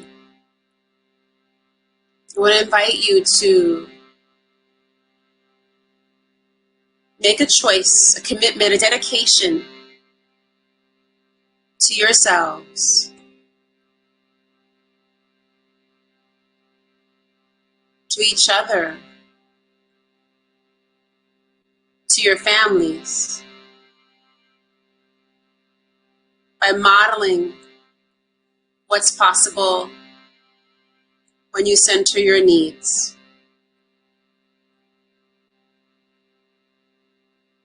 It's within your wellness journey, your well-being, your happiness, your health, that everyone will remain healthy.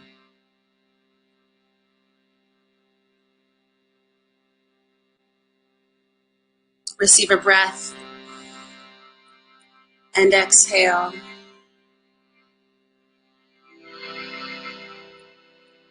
Receive a breath and exhale. Receive a breath and exhale.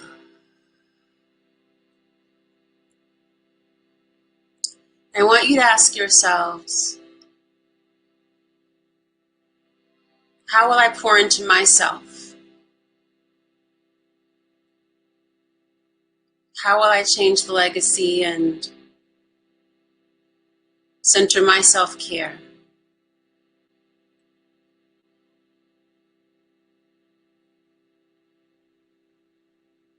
How will I model what caregiving looks like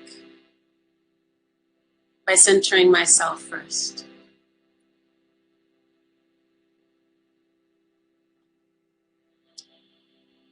How will I ask for help?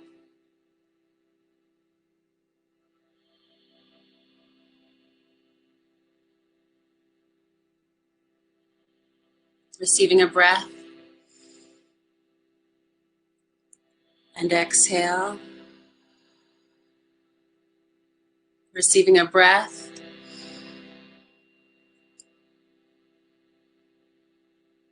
and exhale. And again, and exhale.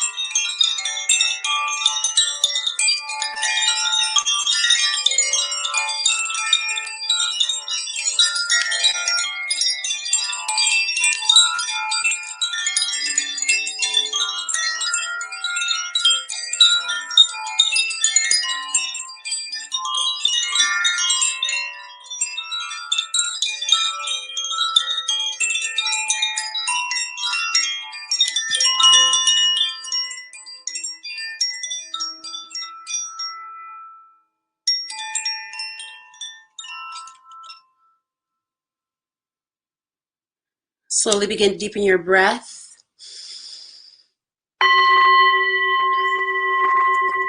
Begin to wiggle your fingers, begin to wiggle your toes. Maybe reach your arms overhead, extend, lengthen your body.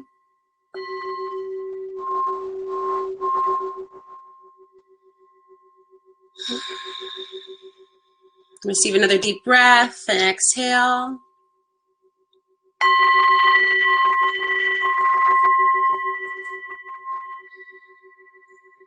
Now have you reach your arms just across your body so you're hugging yourself. So opposite arms, opposite shoulder, Wakanda style. Flanking yourselves, holding yourselves, loving yourselves. And sending all this energy cultivated inward, right? Over ourselves first.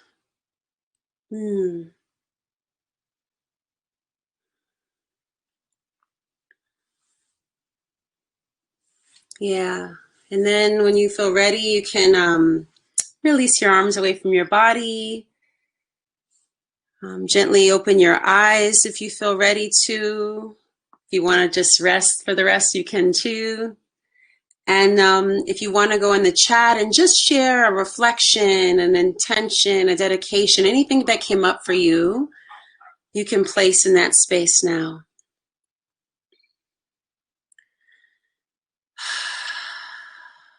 Beautiful. So thank you for just taking a couple of moments to settle in and anchor ourselves. You know, so much of what we do in the world and how we commit ourselves and show up is really contingent on others and showing up for others.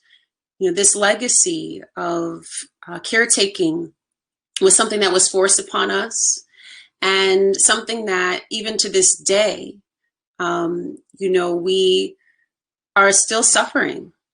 You know, when we look at the health disparities and where we show up for every health marker, it's an implication, but also represents an indication of how we take care of ourselves. And it's not our fault, right? There are systems that have been built against us for 400 years.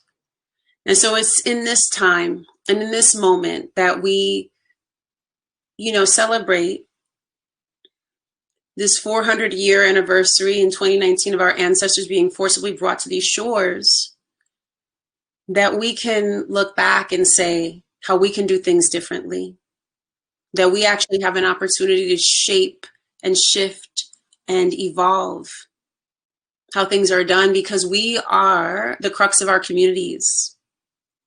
The mothers, those who mother, create community, create that context for caregiving. We are the ones who everyone depends upon. And so for you to be able to do the work that you're here to do on this planet, not just the mothering that you're here to do, but all creative endeavors, the work that you do, what you were put on this earth to do. It's super important for you to be healthy to do so. And a lot of focus is on our physical health, right? But in this time of COVID-19, what we've seen is that our mental health is so delicate and extremely important to center.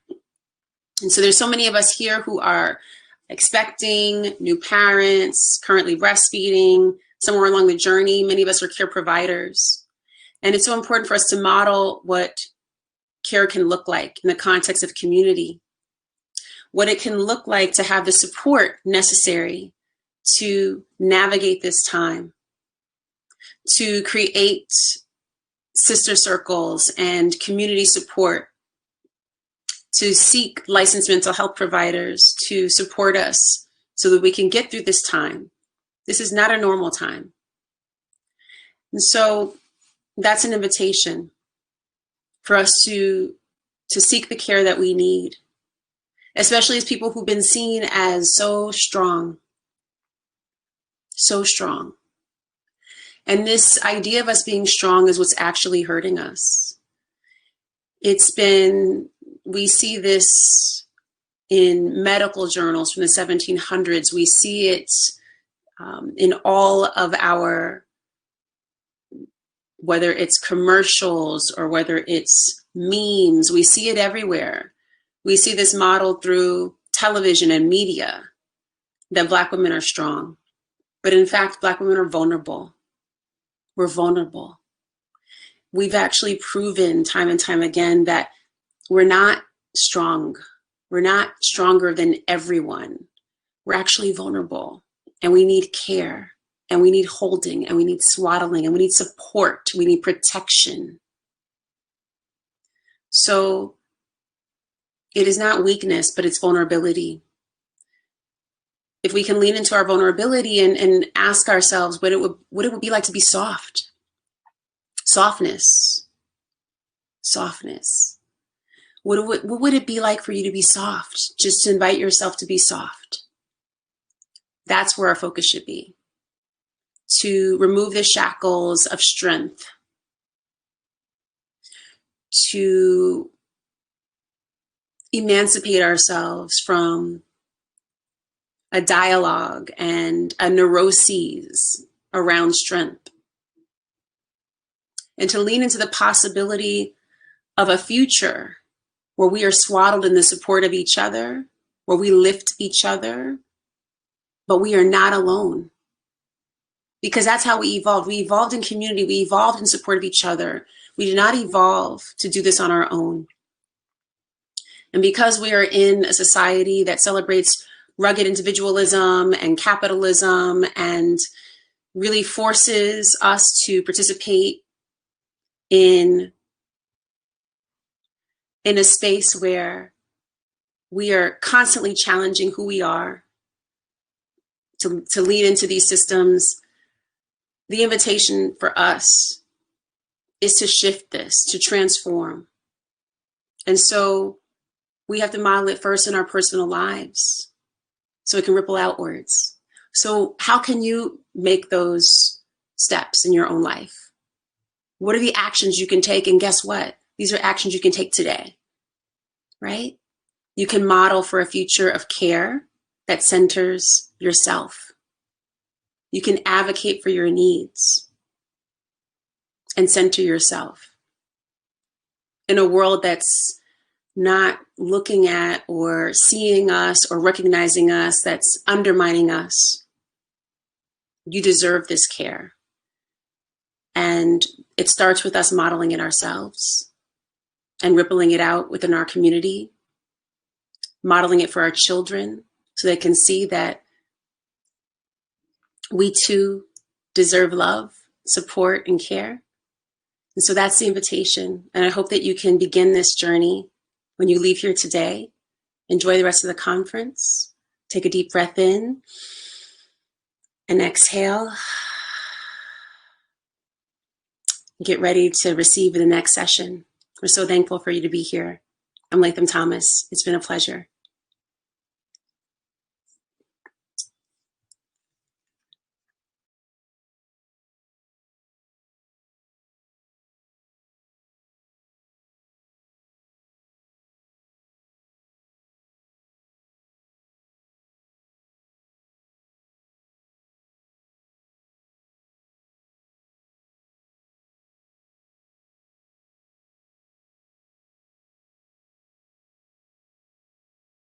Hi, my name is Elizabeth Bankhead, and this is my daughter, Alexandria.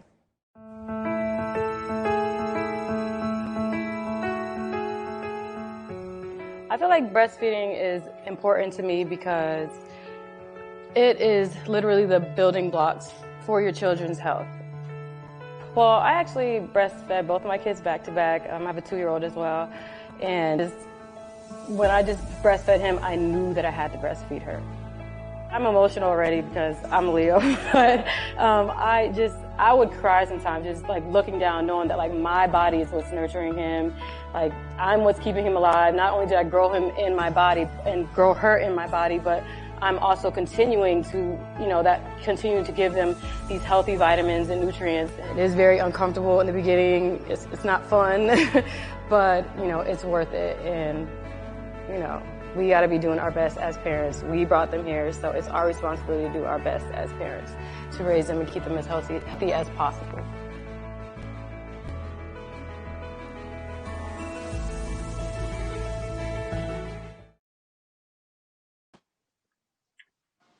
Hey, everybody. Hi. How are you? Hi. Hello. How are you, ladies? Good. All right, are you guys ready for this? We're going to be Yes, talking ma'am. breastfeeding. All right, well, my name is Ambrosia Malbro. I'm a content creator and I am a breastfeeding mama. I pumped for 11 months. That was quite a journey. The journey varies from mother to mother, from child to child. And that's why I'm just really excited to be able to welcome today's guests. And we have Briara Laurie, Tyra Mitchell, and then we also have Yaya DaCosta, but she isn't in yet. I'm sure she'll probably pop in a little bit later. So the commonality is that we've either been really vocal on social media about our platforms, or I'm sorry, the commonality is that we've either been really vocal on social media or other platforms about our breastfeeding journey. And it's really an important conversation to have, because even though it's normal to us, but when we're posting this type of stuff on social media, it just seems like a touchy topic for some people. So I really want to be able to have that conversation with you ladies and kind of get your input on it. So I have some questions for you guys. What's your biggest reason for sharing, and how did you get comfortable with doing so?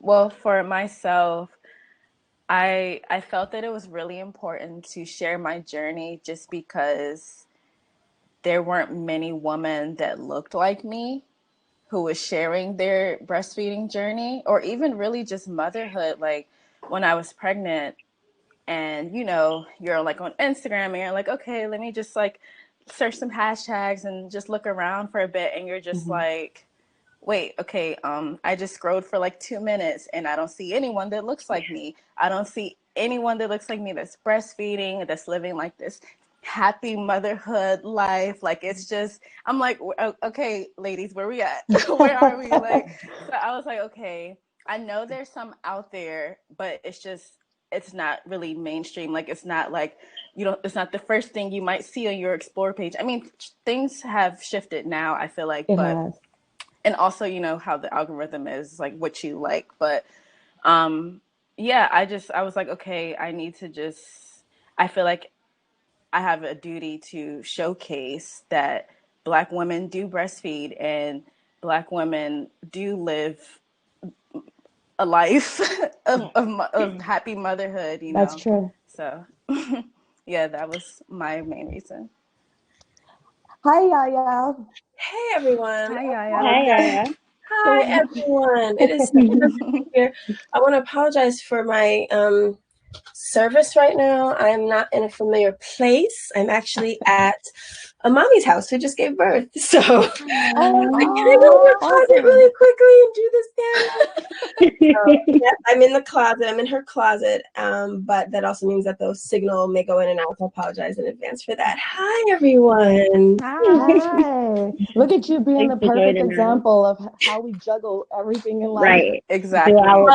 Flow. Figure it out. Okay. So yeah, let me catch you up on this quick question that I have. So when posting your personal stories and photos, did you find actually that wasn't the question. I wanted to know, what's your biggest reason for sharing, and how did you get comfortable doing so?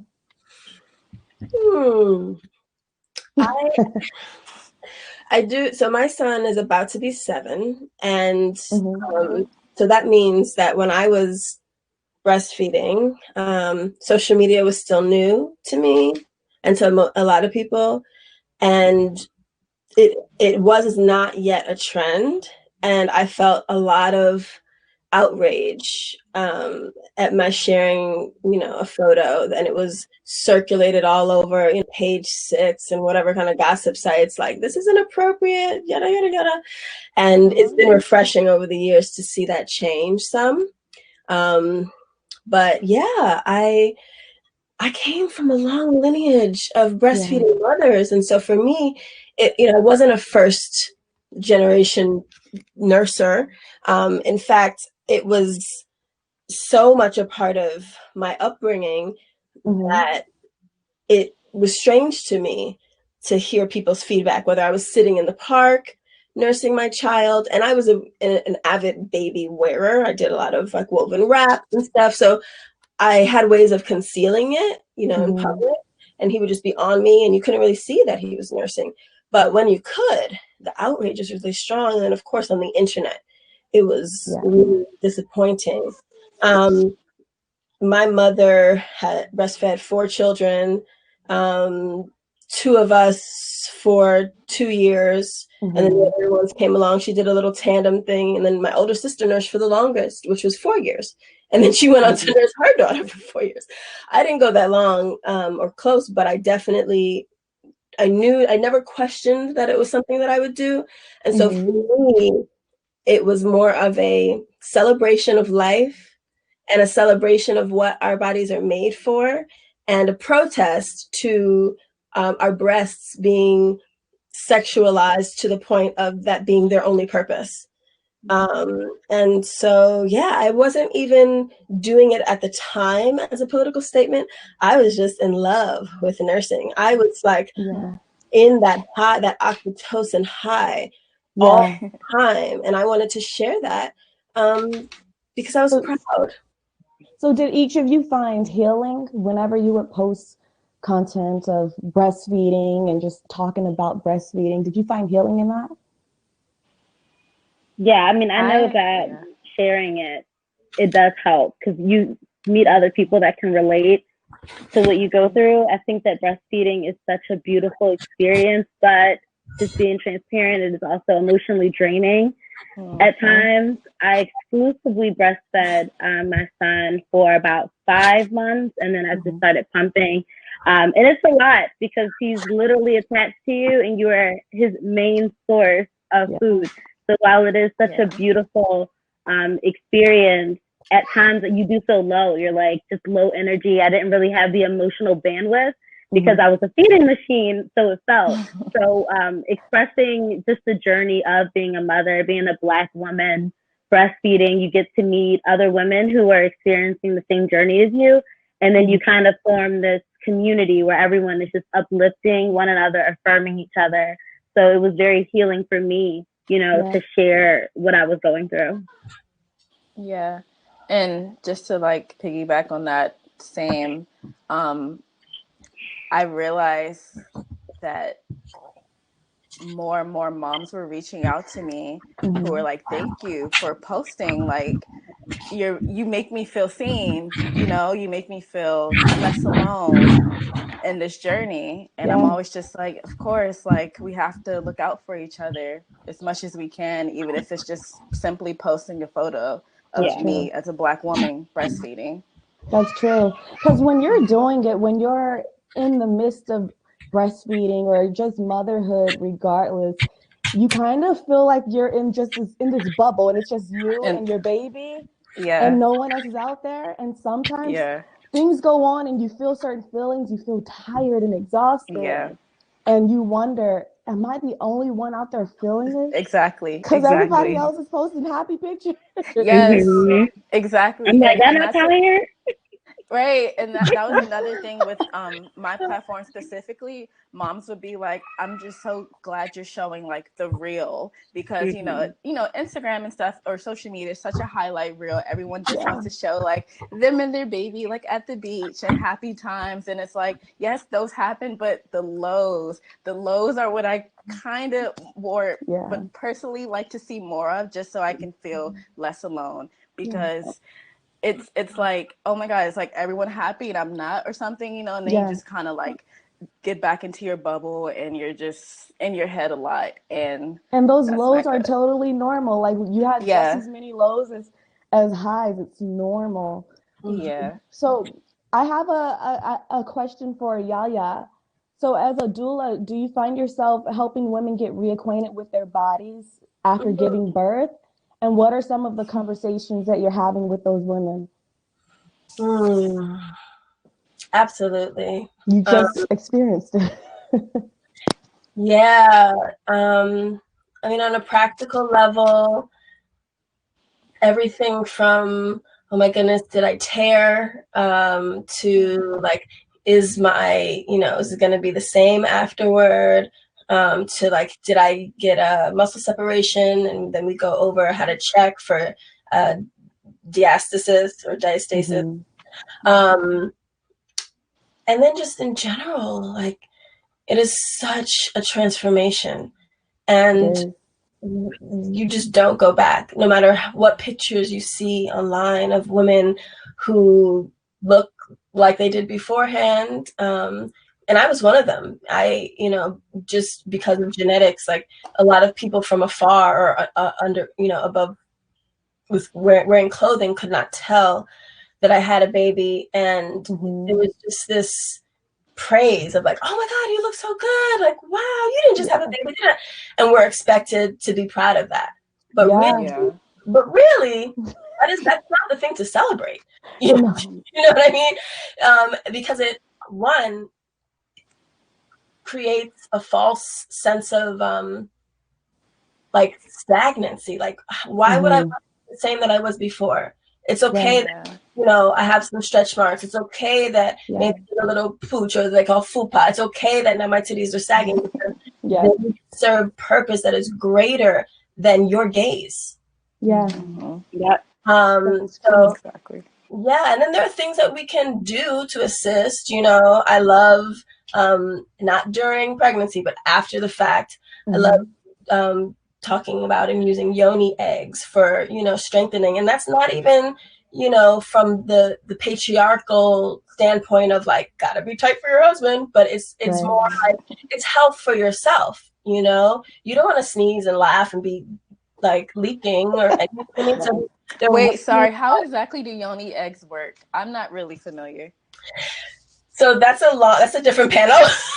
They're really interesting. Yeah, that is a whole different panel. Yeah. And honestly, they call them Kegels. I don't like calling them Kegels because it's the man's term. But essentially, it's toning the pelvic floor, bringing everything back together. Nursing is amazing for that because it automatically forces the uterus to contract, and heal more quickly. So our bodies are designed to, snap forward.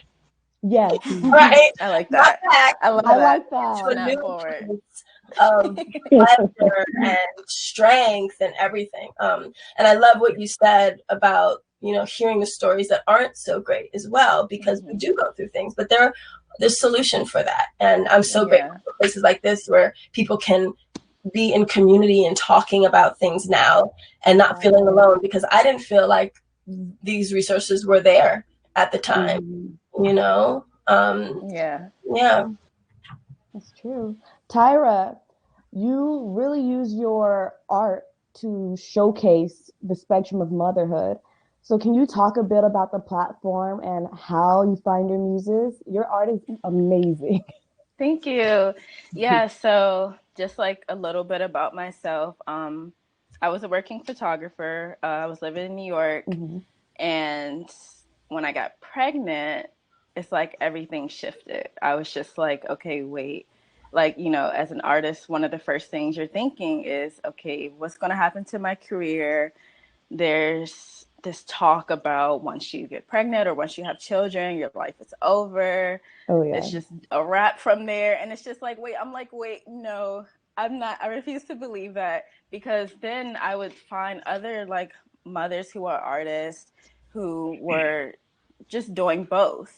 And that's like a hashtag I like to use, like hashtag doing both, because we can do it. Like as women, as mothers, we know how to juggle. We're professional balancers. Right. So, so just when I was pregnant, I was like, okay, I know that I can do it. Like there's no doubt in my mind, like I'm about to push 2 babies out and I know I can do my art as well. So, and then just by seeing the proof, sorry, here's one of my babies. Oh, well, I know there's something about motherhood and even the pregnancy process that just, it seems like it brings on a whole lot of creativity. Because I know personally, I create like my best work while pregnant and after becoming a mom. Hi.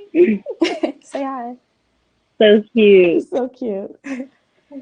But yeah, and that was another thing I was about to say. Like I felt most creative when I was pregnant, which was really interesting. And I actually had the idea for Art Mom Project when I was pregnant, just from feeling this load of creativity and then seeing other moms who were doing it and just wanting a platform and a space to connect us all. So yeah, that's how that stems. And then how I find my muses for it, just looking around, like artist mothers are sharing their work all the time, whether if they're a mother or not. Like, people, they want their work to be seen, but then they also, they need community too. Like a lot of moms I've talked to through my my platform, thank you, through my platform, I've seen that they didn't realize that there would be a space like this for them. So Right. Sorry. So I have for Briara, Melanin Mommies exist for some of the same reasons of representation and making sure that there is accessible information. So can you talk a bit about what your organization does for moms who may need support in their journey? Yeah, so my story is very similar to yours. It was basically just, I got pregnant, I was minding my business, I was going to my doctor's appointments, my prenatal classes, and I'm looking around and I'm like, I don't see any Black women here with me. Yeah. So I started to really assess, the situation, the location that I went for my doctor's appointments, and those prenatal classes were in a more like suburban area. So I started to reach out to hospitals that were located in like my community and where I know like my people, are. And I'm like, are these resources here? Do we know that this is a thing? Do we feel comfortable in some of these spaces when we don't see enough of us? So I just felt like I was called to kind of be like this bringer of information. So the things that I'm learning, making it palatable so that the people that I love, that I meet, can be able to know what I'm learning, So it just became like a journey that I've more so just put on Instagram, just posting like, I'm pregnant and I'm not feeling so great today. I'm feeling a little low. And even after I had my son, his name is Rory. After I had Rory, my low moments, I would post about that. I would post about the high moments. And it really just formed this community where people would reach out to me like, no one ever talks about this. And I'm going through this as well. So now we're forming communications and whatnot. So yeah, it was really just based off of my journey. And whenever you speak your truth, you're going to attract people that can relate to it, Exactly. So that's just what I'm all about. That is true. It's super important to be able to build a community because, like I said, you kind of will get into that bubble and have your ups and your downs and feel like you're the only woman having it. So, and even with breastfeeding, like it's rare that people talk about like the tenderness and cracked nipples. Like I don't really hear those stories being talked about. Right now, let's just take some questions from the viewers, from the audience. I have one for Yaya. Is colostrum only produced when you first give birth, or can it be produced after the baby is a few months old and one is just starting to breastfeed for the first time? First of all, kudos to anyone starting to breastfeed after the beginning. Yeah. And I think that happens a lot. Sometimes there'll be interference, the hospital staff will give the baby formula without notice, without asking the mom, and then they have difficulty acclimating to the breasts. And so we give up. And then to say, you know what, let me try again. That is huge. So congratulations for that. As far as I know, colostrum is only present when you first have the baby. However, any milk that your body produces after that fact is going to be specifically designed for your baby. That's why when a baby gets sick, and they nurse, then the milk has like the specific nutrients that it needs to treat exactly what the baby's going through. That's why you can put breast milk on eczema and all that kind of stuff. But when it comes to starting from scratch, like starting production when the baby's already a few months old, there are herbs you can take, milk thistle, fenugreek, and pumping. You know, there are adoptive parents who have been able to breastfeed. Their bodies actually have never been pregnant, but they're pumping, you know, 8 to 12 times a day with an electric pump, and then they're breastfeeding their babies. So that is, you know, a huge kudos to anybody who is like saying, you know what, let me give this an extra shot. Yeah. That's amazing. I have another question kind of piggybacking off of that one. So when a parent who has adopted begins to develop breast milk for a child, is it possible that that breast milk is going to be like formulated for that child, or does that there have to be a genetic connection? I am not an authority or a scientist. I don't want to make any, you know, I don't want to answer that, but I would love to believe that the answer is yes, because breast milk and the connection between mother, feeder, and baby, to me, is also spiritual, is also, you know, there's telepathy that happens, and that can happen even if it's not their biological child. So I would love to say yes. And sometimes what we believe is what's true. So say yes. I believe that. I believe that. That sounds amazing. So another question for you. Do you know of any plant-based formulas or recipes? You do? Yeah. I went back to work before I wanted to, out of necessity. And there was a moment where I was like, you know, he basically weaned himself. And I was really heartbroken, but I wasn't ready to give cow milk. I mean, I myself am like plant-based and don't drink cow milk anyway. And so I did a lot of research, and there are formulas out there. The closest animal milk to human milk is actually, I believe, sheep. And then after that is goat. There are a lot of places where raw milk, unpasteurized, is not legal, but there are farms that will sell it to you. And so at the time I was living in New York, and there was this farm out in Jersey, and every week they had a delivery. They would like alert their customers to meet them on 14th Street and Fifth Avenue or whatever. And people would just be there waiting. Then the truck would come, and you'd go to the back of the truck and say, this is my order. That is my order. Everything raw, everything really rich and wholesome. So if there's if there are any good farms in your area, that's something that you can call up and ask. If they are willing to provide raw milk. And then on top of that, you can add a lot of different vitamins and nutrients, some nutritional yeast, the whole formula is not at the top of my head, but the one that I was making for a little while had about 10 ingredients. And it's great, you know, it just feels like better than the chemical formula. And a lot of the chemical formulas are adhering to FDA guidelines that are really old and antiquated and not healthy, you know? So if you can, you know, for a natural alternative, definitely research. There are people on YouTube. At the time, I learned actually how to make it from somebody on YouTube. So if you just Google goat, you know, raw goat milk formula, you might be able to find it. There seems to be everything's on YouTube. Everything's on YouTube.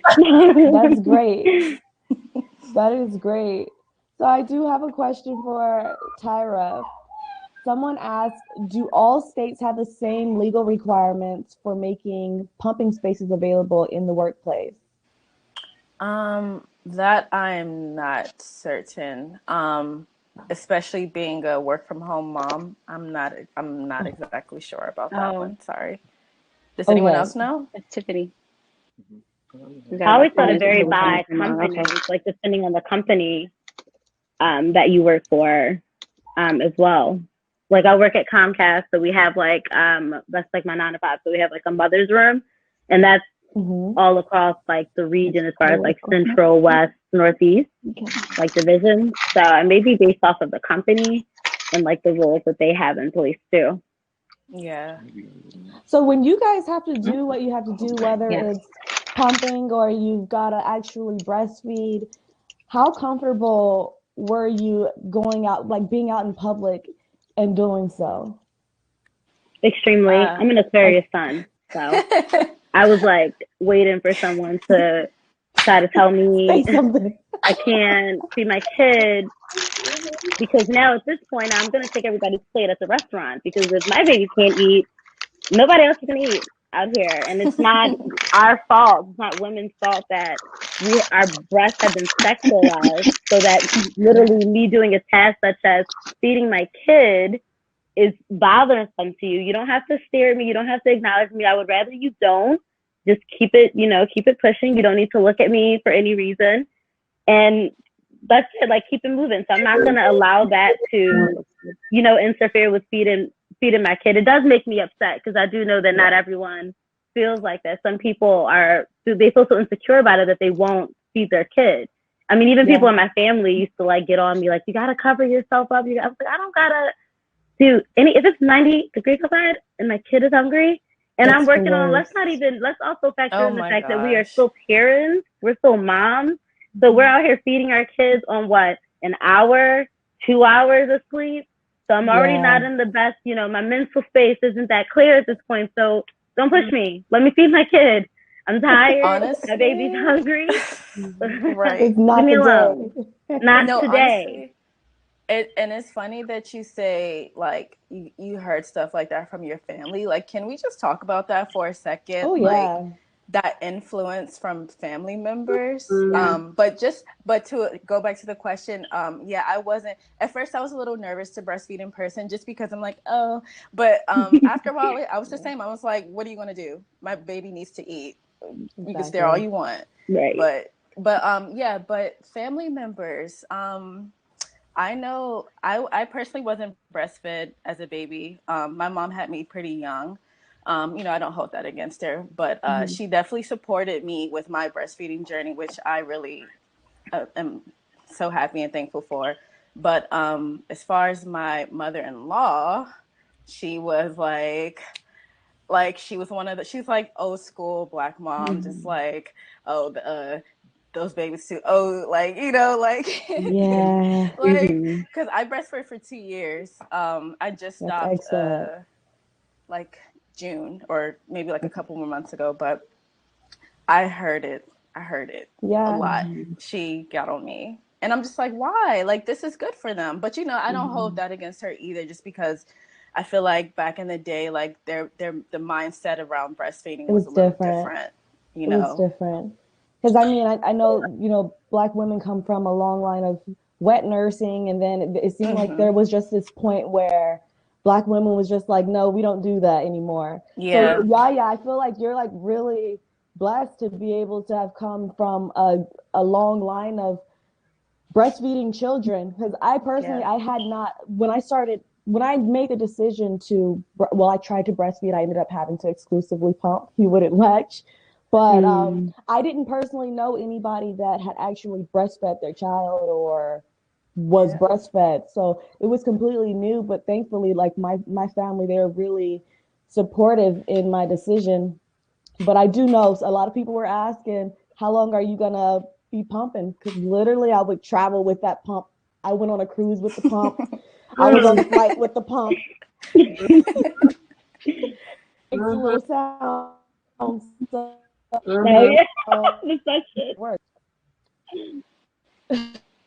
Yeah.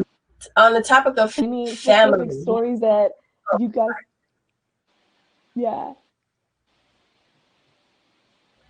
Yeah, sorry, I was breaking up. Can y'all hear me? Yeah, I can hear you. I can hear you. Okay. Yeah, hearing y'all talk about family just reminded me that on my son's paternal side of his family, there was a great grandmother, who was not just like not understanding, but mean. And I think in addition to the story of the wet nurse, there's also been, or the reality, but there's also been this like robbing of Black women's inner wisdom and self-trust. And so because she didn't trust herself to have what it took to nourish her children, she then had to take it out on me. And she would do disparaging things like, because I'm slender, are you sure you're so skinny? You sure that baby getting anything out of them things? I heard that too. And I'm like,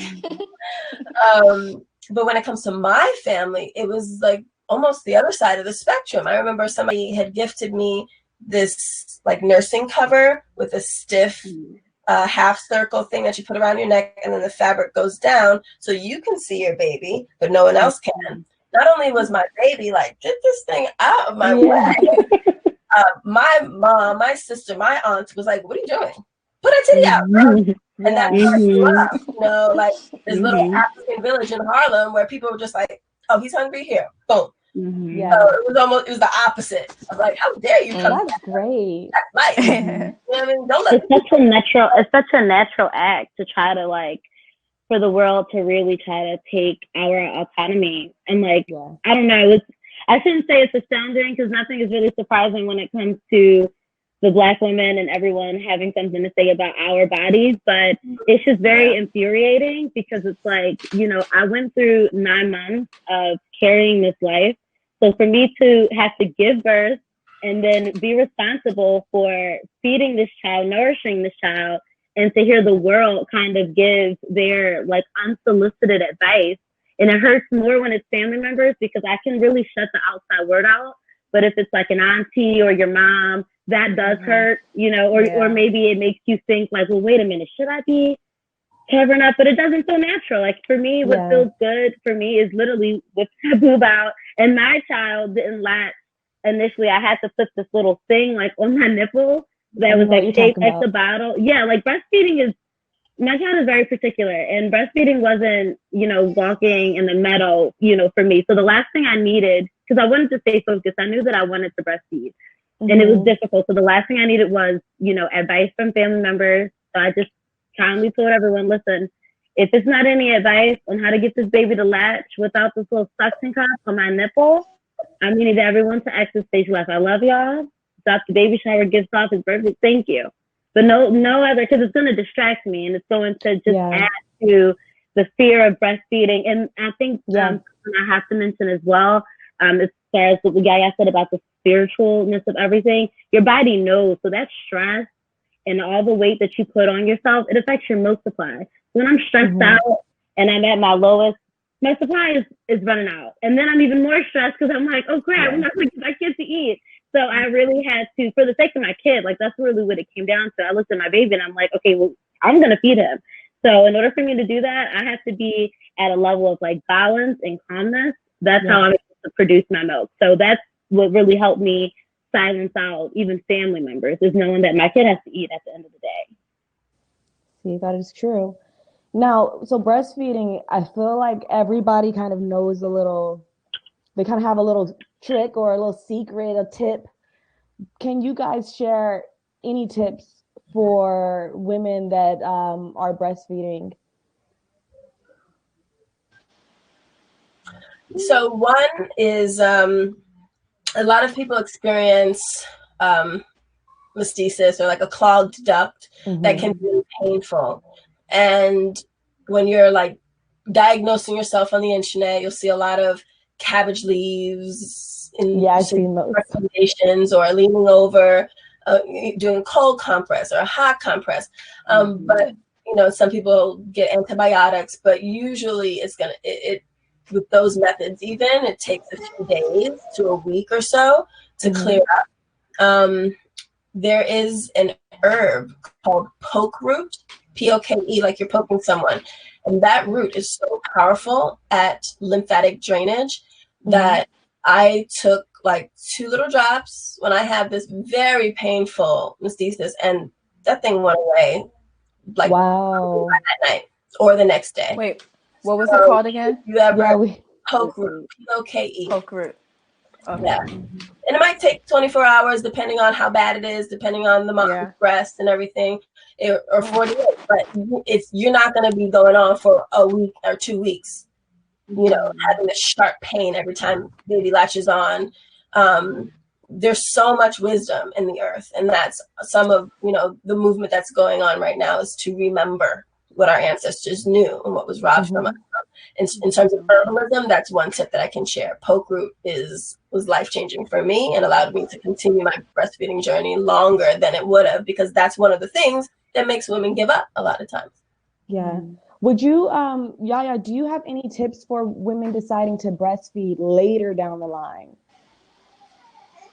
Would the poke group help if a woman decided to breastfeed, say, 6 months down the line? No, poke root is strictly for clearing blockages, either in the milk ducts or just like a lymphatic drainage. And you have to be very careful with it. Don't take too much. It's like a little goes all the way. But I feel like we touched on that earlier when we were talking about pumping, yes, multiple times a day, using herbs like fenugreek, and but do your research on which herbs to use and how much, because you don't want to take for fenugreek, for example, if you take too much, can make the milk a little watery instead of super fatty. So make sure that even in a moment of what may feel like desperation, you're being meticulous and doing your research. I don't usually shout out any brands. I mean, if you follow me on Instagram, you see I don't advertise anything, but I really love this particular company. The customer service is great, and she's very knowledgeable. So I get my tincture for my moms from herblore.com, and they're very detailed in their instructions on how to use different herbs. So that's one thing. But there are nursing tinctures that are pre-made, or you can buy your own herbs, boil them, and just sip on the tea all day. Excellent. Well, thank you, ladies, so much. I feel like this was such a valuable conversation. I personally got so much out of it. So up next, you guys, we've got Tika and Ty. They'll be doing a live version of their podcast. Awesome. Right. Yeah, this was great. Yes, thanks for coming, please.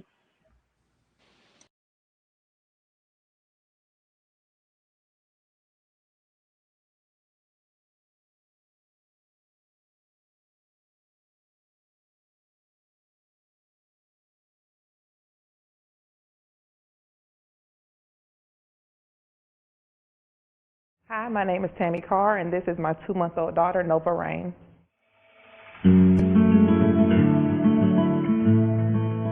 Breastfeeding is important to me because I know that she is getting the nutrients that she needs from me. I'm helping her grow and thrive.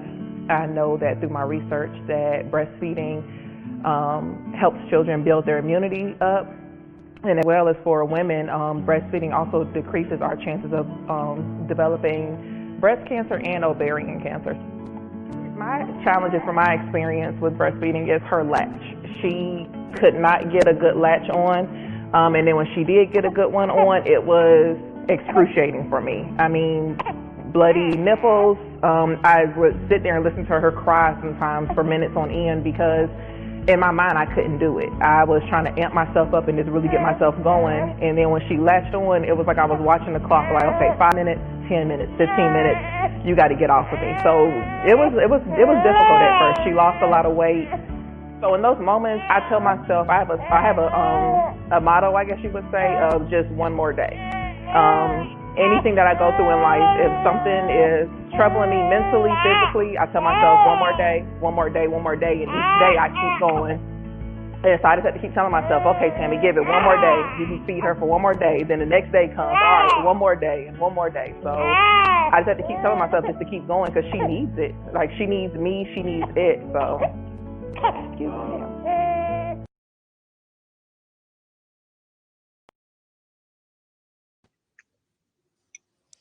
Hello. Hi, ladies. Hello. Finally.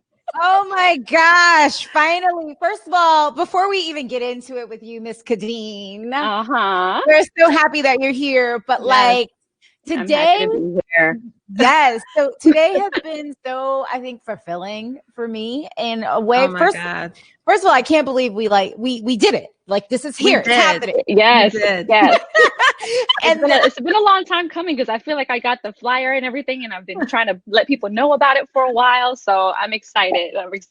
Yes. Yes. So how we usually start the sugar is we do a little throw it in the bag segment where we we might have bought something this week that was like cute or whatever, just something fulfilling for ourselves or our minis. And so I think because we're doing breastfeeding right now, one of the things that I threw in the bag, not for me, but for the mamas out there, it's called Bamboobies. Ooh. And it's washable nursing pads. I know myself, I used to my t-shirts used to get wet all the time. You're just out and about and it's like, right. Hey, wet boobies, how you doing?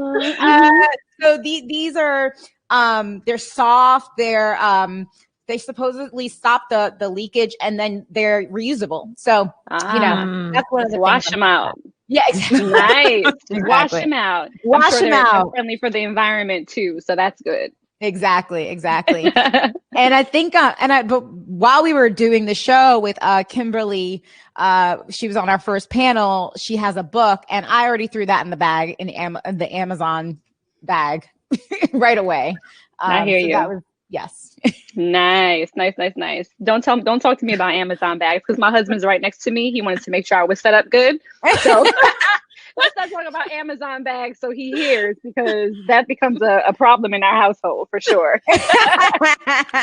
Ladies, we got right into it. We did not even introduce our guest. I know.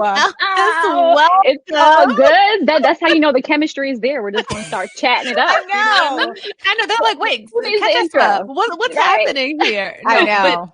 First, thank you so much for joining us today. You're so welcome. I'm we're happy to be here. Huge fans. We're fans of your podcast, Dead Ass, and it's a Webby Award-winning podcast. Thank you. Yes, our first year in. We're super excited about that. Obsessed with the new YouTube series that you're doing with the boys and your husband. And also, one of the things, so for everyone out there, we actually share a podcast producer, right? We love her. I love her. Shout out to T Square. And we said, when we saw that you gave birth at home and we saw the pictures and it's just you and your, was it your midwife or your doula? Yeah, your midwife. We had been joking on the show one day, and I was like, I always see these, because I talked a lot about having a C-section, and Tika talks about her birth experience, and I was like, I always see these, women who are literally kind of actively pulling the baby out of them or going all natural at home, right? And in many ways, kind of coveting that experience. So as we were talking about breastfeeding and reclaiming narratives, and sort of this whole idea of reclamation when it comes to our birthing experience and our mothering experience, your mom to 3 beautiful boys. And we just wanted to know all things about you and your experience, from breastfeeding to giving birth to what's it like to integrate, children with marriage. So we're just so excited to have you here today. Yes. Thank you, Ty, and thank you, Tika. Let me tell you, I stand for both of you, and I'm super excited about you even launching the podcast that you did. I think representation matters so much, especially when it comes to Black women and everything Black women. And I was saying, last year, I think it was at Essence Fest I was at, and I was like, you know what? It's funny. Right now, it seems like Black women were trending all of a sudden. And I was like, but we've been popping. Why y'all acting like this is brand new? You know what I mean? But anywho, since y'all are on board, we might as well. You know what I mean? Let them know. So thank y'all for having me. Let me tell you, my experience becoming a mother was so different with each child. Okay. So what led me to that home birthing experience, it wasn't something that was kind of spur of the moment. It was something that I researched very diligently, which I feel like anybody should, any female should, if you are looking to become a mother or once you do become pregnant, exploring your options. And that's one of the biggest things that I try to drive home to most women now when it comes to pregnancy and childbirth is know your options, be your own advocate. When you look at the Black maternal death rate, okay, and I'm not sure if you spoke about this yet at all in the summit, but we're dying. You know what I mean? 3 to 4 to 1. to our white counterparts. So one thing that I would say I'm an advocate for now is not necessarily home birthing, because I understand that not everyone can have the home birth experience based on their medical history or pre-existing conditions. But it's about saying to yourself, I'm going to be my own advocate. I'm going to do my research and see what my options are. Right. So now I've kind of partnered with my midwife, who I call my forever midwife, though I don't intend on having any more children. We'll just put that out there now. But I do like to kind of partner with her and promote her, because now she's retired from delivering children, but she has kind of poured the rest of her career and her life into educating. So shout out to Takia Ballard. She's my midwife, and you can find her on Instagram, Sakina_health. So that's a great place to start. But my experience with my first son, Jackson, I'll let you guys know off the bat, first time mom, naturally went to an OBGYN, because we've been conditioned to know the minute you get pregnant, you go to a doctor, right? And the doctor will prescribe the necessary, prenatal vitamins, and you'll do your sonograms. And there's just certain things that are just kind of textbook that happen. My delivery experience with Jackson, though, I had to be induced, because at 37 weeks, once you reach about 35, you go for your weekly checkup.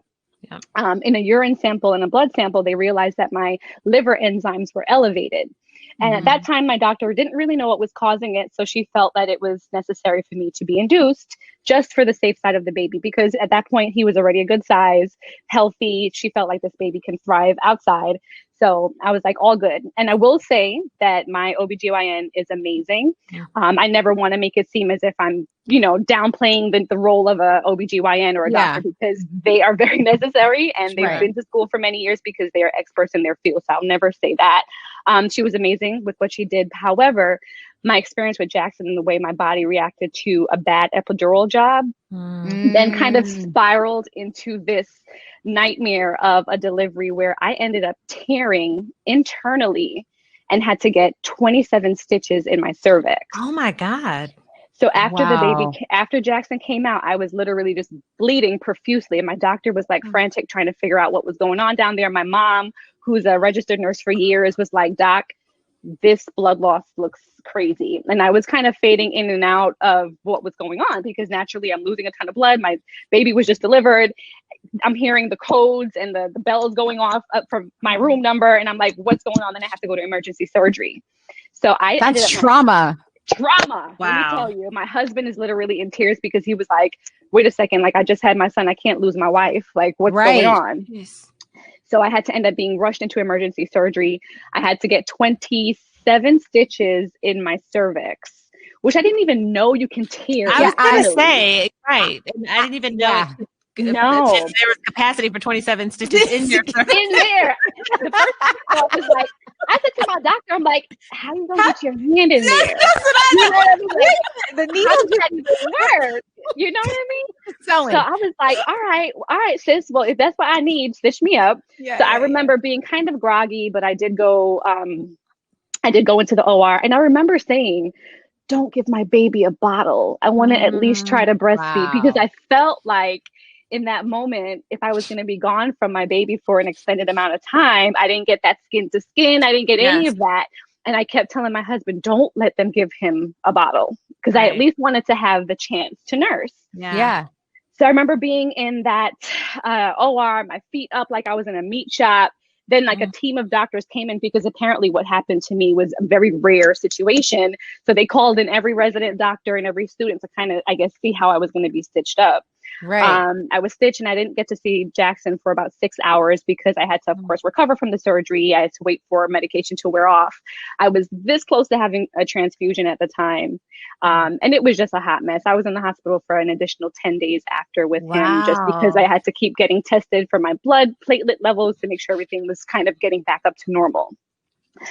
So all that being said, they did honor my wishes. They didn't give him any formula, and then started the breastfeeding latching journey with Jackson. Naturally, first time mom already, you're just kind of like, it's touch and go.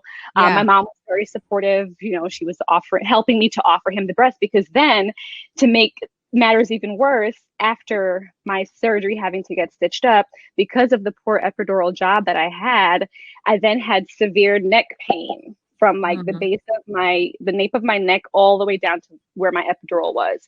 So I couldn't even sit up to be in a position to help him nurse better to get the right match. Yeah. And me being frustrated with my neck situation, I was like that for like a good week. Couldn't kind of position him properly. And then out of frustration, my mom was like, you know, the baby doesn't seem like he's full. I don't know what's happening with your breast. You know, it was just like, maybe we could give him a bottle just because he doesn't seem like it's working right now. I was trying to pump, but it was just so uncomfortable for me. So long story short, with Jackson, I had to end up doing both. I ended up supplementing and doing the breast because I just felt like even if it was a couple drops that he was getting from me, it was better than none. Yeah. You know? Right. So that was the experience with Jackson.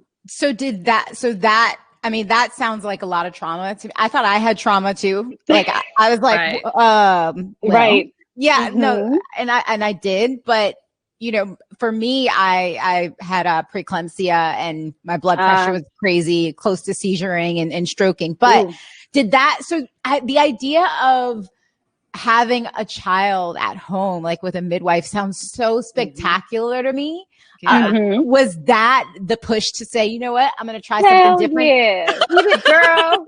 But I will not even mince words. Yes. Were you nervous that if something went wrong, like what would happen? I think that's where people get like, well, if something goes wrong, which is a huge amount of anxiety, especially if you've been in a hospital and had complications. Yeah. I don't, you know, personally with just one, I don't want to undergo experience what happened in the hospital. At the same time, I have a tremendous amount of anxiety about, well, if I try to do something that's outside of that environment, like what are my options if something happens? Absolutely. So I will say for sure that experience then made me feel like there has to be another way.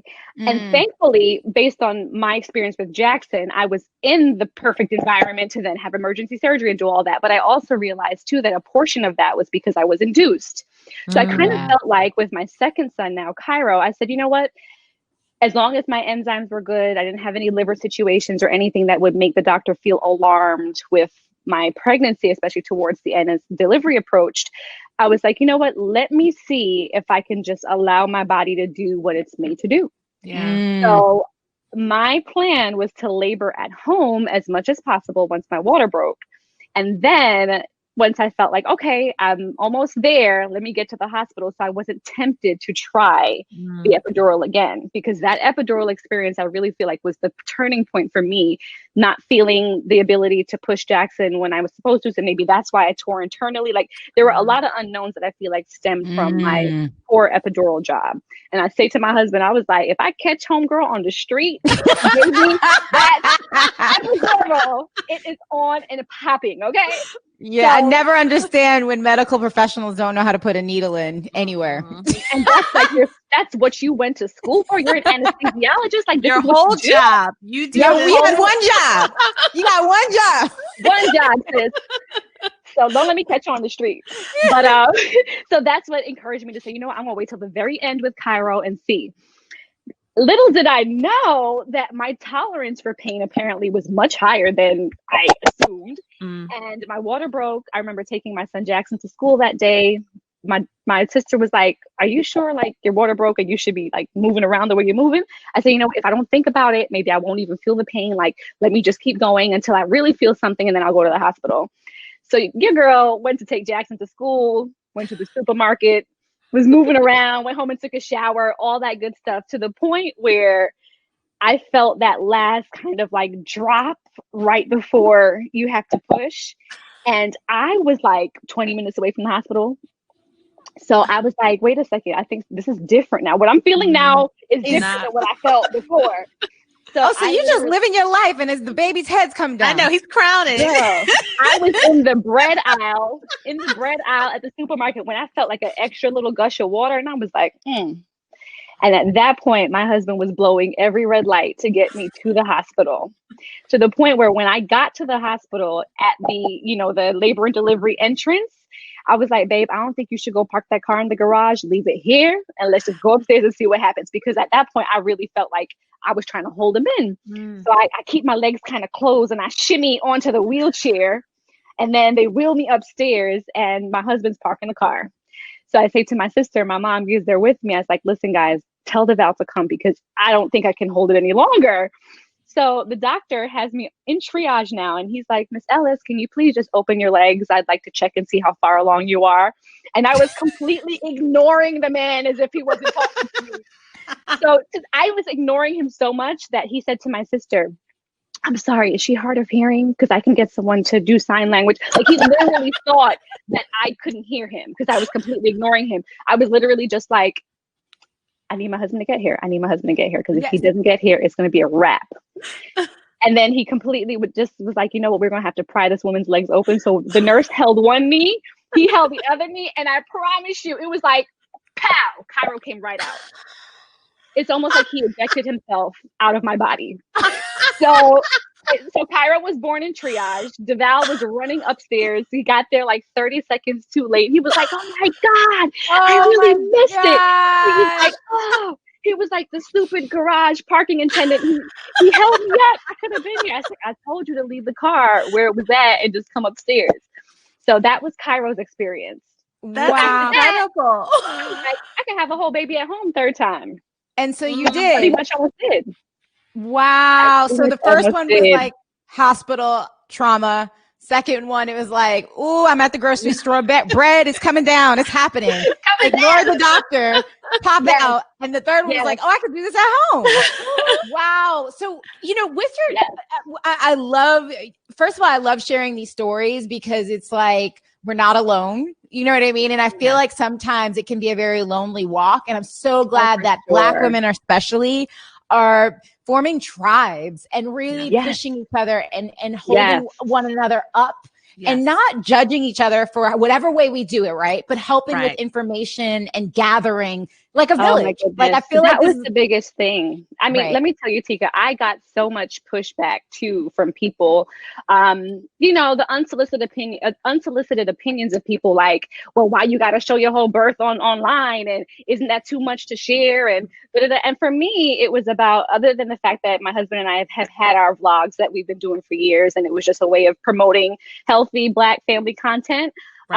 It was a way of getting information out there. I was like, this is bigger than just me and my situation, because there were so many women that were like, I didn't even know what a midwife was. I didn't even know you could have a baby at home. So for me, it was way bigger than just sharing a piece of my life. Yes, it was an intimate moment. I didn't share the entire raw footage of everything, but I feel like being able to document my story, that was another reason why I went with the home birth, because, hospitals are very rigid with what you can and can't film. There's a lot of red tape when it comes to HIPAA laws and this and that. So that's another reason why with Kaz, my third baby, who I had the home birth with, I'm like, I want to document this. I want to be able to have it for my own personal reasons, but also to educate more women about it, the home birthing process and all that. So I vlogged the entire thing and my entire journey with my midwife, so people can see that this is a possibility, and it may be for you, it may not be for you, but in the process, we can't judge each other, Wow. Well, I love that in terms of, what you shared about sharing our stories and sort of normalizing healthy Black families and all the nuances and, ups and downs of what it's like to cultivate our own families. You actually, beyond just the birthing experience, though, you've really chosen, you and your husband, to document the entire journey raising your sons. Talk to us a little bit about that and why it's important to kind of share that with the world, and if it was a difficult decision to share that much. I will say that we weren't on the same page in the very beginning with sharing, because my entire life, I was raised to be private, with your personal life. That's just the way I was raised. My parents are both from the West Indies, my mom from Jamaica, my dad from St. Vincent. And that was just a stigma within I wouldn't say if it's necessarily the entire Black community, but within the West Indian Black community, it was like, you don't tell people your business, like you keep everything to yourself. You sweep it on the that ain't just West Indian, that's Black. Okay, I mean, we Black. First of all, you Black. But like any Black. That's just Black. Yeah, you're Black. So that's a Black thing. Okay, good. So now that we put that out there, I was like, no, why would we do that? But my husband, wanting to pursue a career in acting, he was like, I'm just tired of always playing like an inmate or like thug number 2. Like, I want to try something different. I want to be able to show people that, we can put content out there that's great as content creators, but we can also show us like kind of acting a bit, like maybe this is a different route we can take. And we have sole control over our content. So I was like, all right. Like I was kind of, I was like, all right, bro, like if you insist, but we'll see. And here we are, almost 4 years later. We started documenting our journey as parents when our son Cairo was like 6 months old. So Cairo will be 4 in 2 weeks. I can't even believe it. And for us, it's just literally, well, it's a couple of things. It's become kind of like our family video album, because we look back on episodes of when the kids were smaller, and I'm just like, wow, even if one day we decided to unpublish our page, we would have a ton of keepsake videos for the kids to look back on. But it was also very important for us to be able to display and show a Black family unit with a mom and a dad and kids who are just out here trying to, you know, live. And do the thing. You know what I mean? Like, there's a stigma around the Black family that we can't stick together and that we can't work together. And there's nothing normal about us, where seeing is believing for most people. So we felt like if we can just give a little bit of that to the culture, then it's like, you know, why not?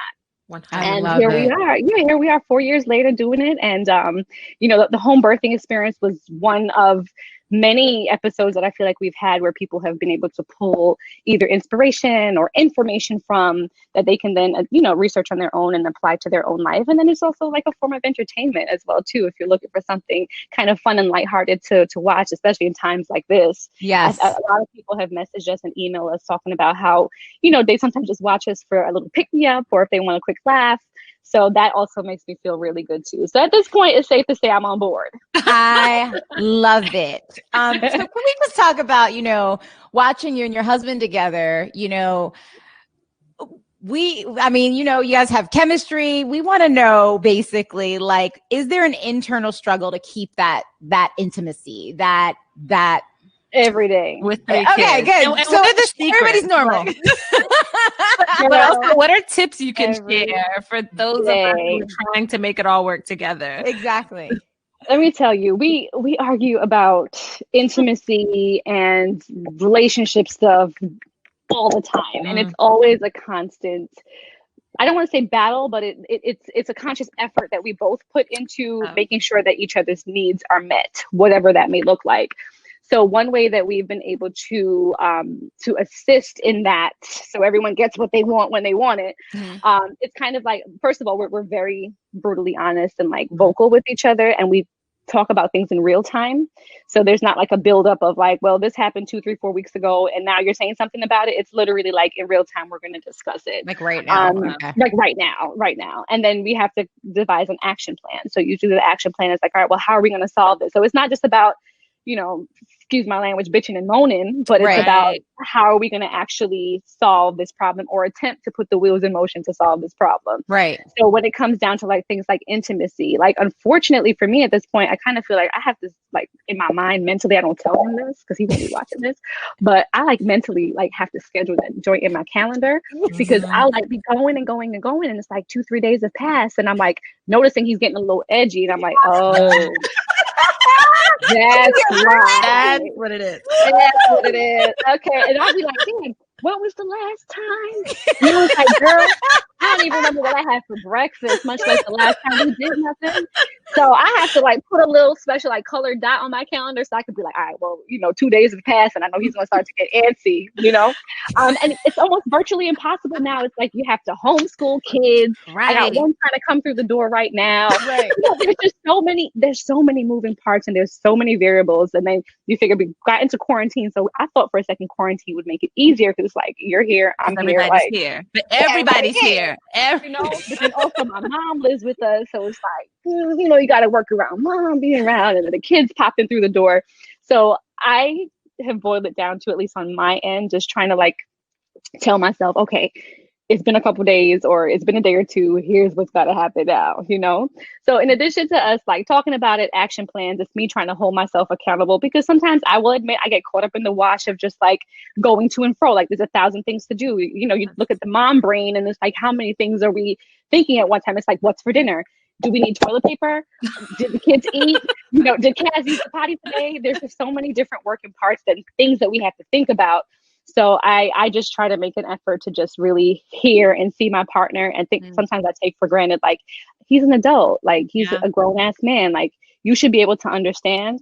But then I had to also tell myself, like, maybe he doesn't want to understand in that moment. And I have to be sensitive to the fact that, okay, daddy needs a little loving right now. So I gotta kind of pivot and make it work for him. So that's how we've been getting by, at least lately, with quarantining and homeschooling and all that good stuff.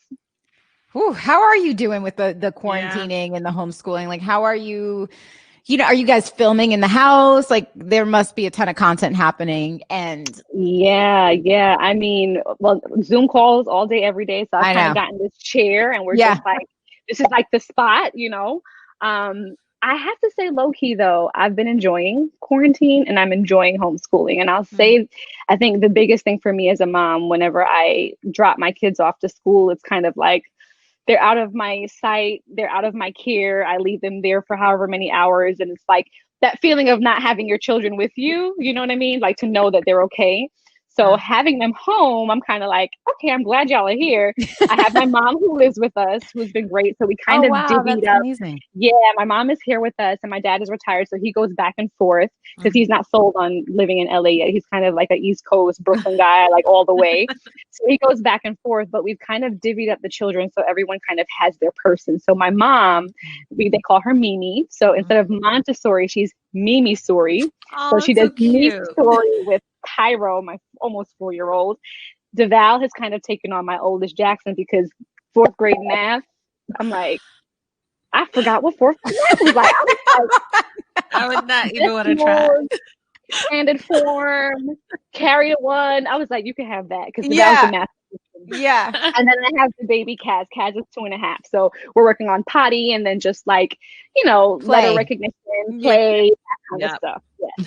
So thank God for an extra set of hands here with my mom. So we were able to really have like one-on-one coverage with each child. Fantastic. I love that. I love that. Because I don't know if my fiance would ever allow my mom to move in. So I'm like, girl, that's great. I mean, I think it would be so helpful. Yes. And there's nothing like having your own mother, like I will say, and there's no shade to my mother-in-law because she's an amazing woman and I would love to have her here as well too. But there's nothing like having your own mom because I feel like if it can't be me, it's got to be my mom. You know what I mean? With my children. Well, my experience was a little different. That's because I was talking about my mama. That's why. That's what it was. Yeah, see, God was like, not Miss Janet. Miss Janet did that. She was like, oh, really? Hold on one second. Let me ruin your summit. I love it. Sorry, guys. Go ahead. No, but my mother-in-law, until COVID, she would split her time between here in the East Coast. And I gotta say, I actually thought it was a little bit easier than having my mom in because with my mom, she wants to tell you what to do exactly. She's like, no, here's what we're gonna do. And my mother-in-law is like, what do you need me to do? There's a difference. There is a difference. That's the same. Mother-in-laws are, what can I do? What do you need? Mothers are like, that ain't how you do it. Feed the baby at 5 months. Feed them some rice milk. Absolutely. Oh my God, where did that come from? This rice milk in the bottle. I don't know what that came from. I mean, I have no idea, but I'm like, literally, okay, I'm going to make a confession. And I don't want any judgment from anybody out there. Yeah, spill it. So I listened to my mom one day and Nick's like, Tika, no, the baby does not need that right now. And I'm like, what? She needs something. She's got to get bigger. It's this thing about them eating. Mm-hmm. Yeah. And I put rice, whatever, like this. I have a video of Ella just being like, it's like spilling out of her mouth. It's like Nick is staring at me like, He's like, I told you. And I told you. So anytime my mom gives me advice, I'm like, you mean like the rice milk? Miss Janet's never gonna live down the rice milk. Never. And she gonna be like, oh, so you were talking about me on the summit? Again? Oh, you were talking about I love you, Mom. True. I mean, even my grandmother, my mom's mom, like, thank God I'm so fortunate to still have her. And she has come up for every, child that I've had. And she stayed for a couple months just to assist. And she too was like, she's, old fashioned Jamaican grandma. And she's like, you want me to make him some cornmeal porridge? You can give him some porridge now. How many months is he? About 3? Dream on, yep, giving me Grandma, like cornmeal porridge already with all of that condensed milk. Like you want my baby to be on that sugar from very much. And they're like their stomachs are like the size of walnuts. Yes. So Ella's and your son is like imagine. I low key feel like when I wasn't looking, they might have been like giving little. I'm food, sure like, he got I'm some. sure. He definitely caramel porridge for sure. No, I'm just like, more power to the moms. We love you, but there are new things there are new things that we know now, and more power to you guys that you have more help and your mother is there. Thank God. I'm gonna show this to my fiance. I'm be like, I need you to watch something. Yeah. Let me tell you, my husband at first was kind of like, she's gonna, and it's not even like she's moving in and she can go back home to her house. Like she moved cross country with us, so there's nowhere for her to go. No, she's just there. She's just there.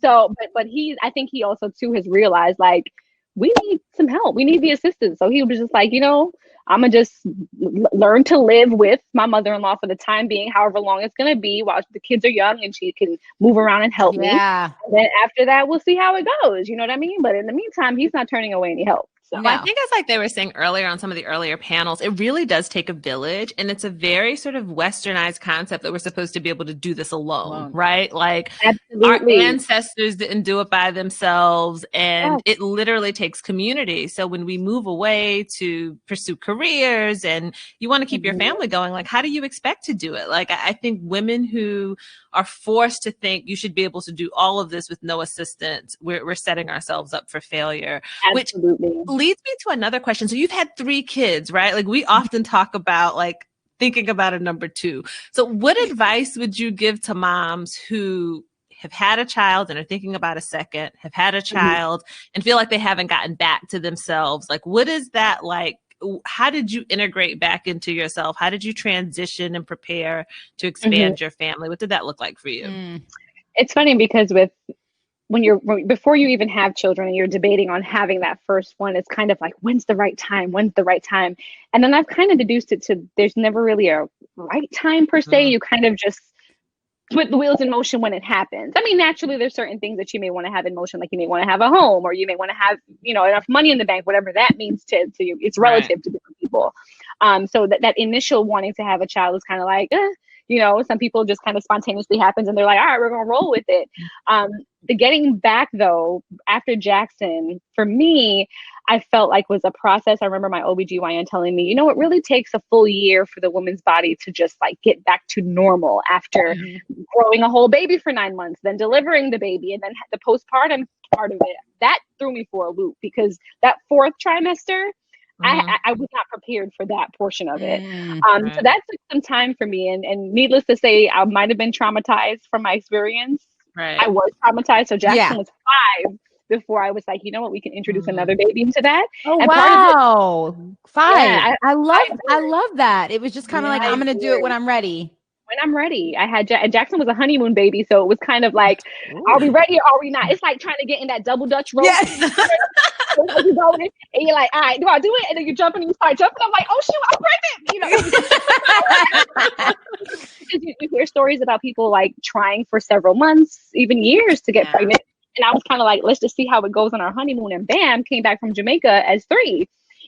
So that happened with Jackson, and I was so in love with Jackson and everything about being his mom that I kind of almost felt guilty once I got pregnant with Cairo. I was like, how am I going to love another human being as much as I love Jackson? Like, how am I going to split this time? Like, I really went through it to the point where I was like sobbing some days as the time got closer to deliver Cairo, because I was like, I just don't want to have to share myself with another child. But then it happened. And I was madly in love with Cairo, and then seeing the connection between Cairo and Jackson, seeing Deval become a father again, it was just kind of like I can't picture it any other way. When Cairo was 6 months pregnant, though, I got pregnant with Kaz. That one took me over the edge.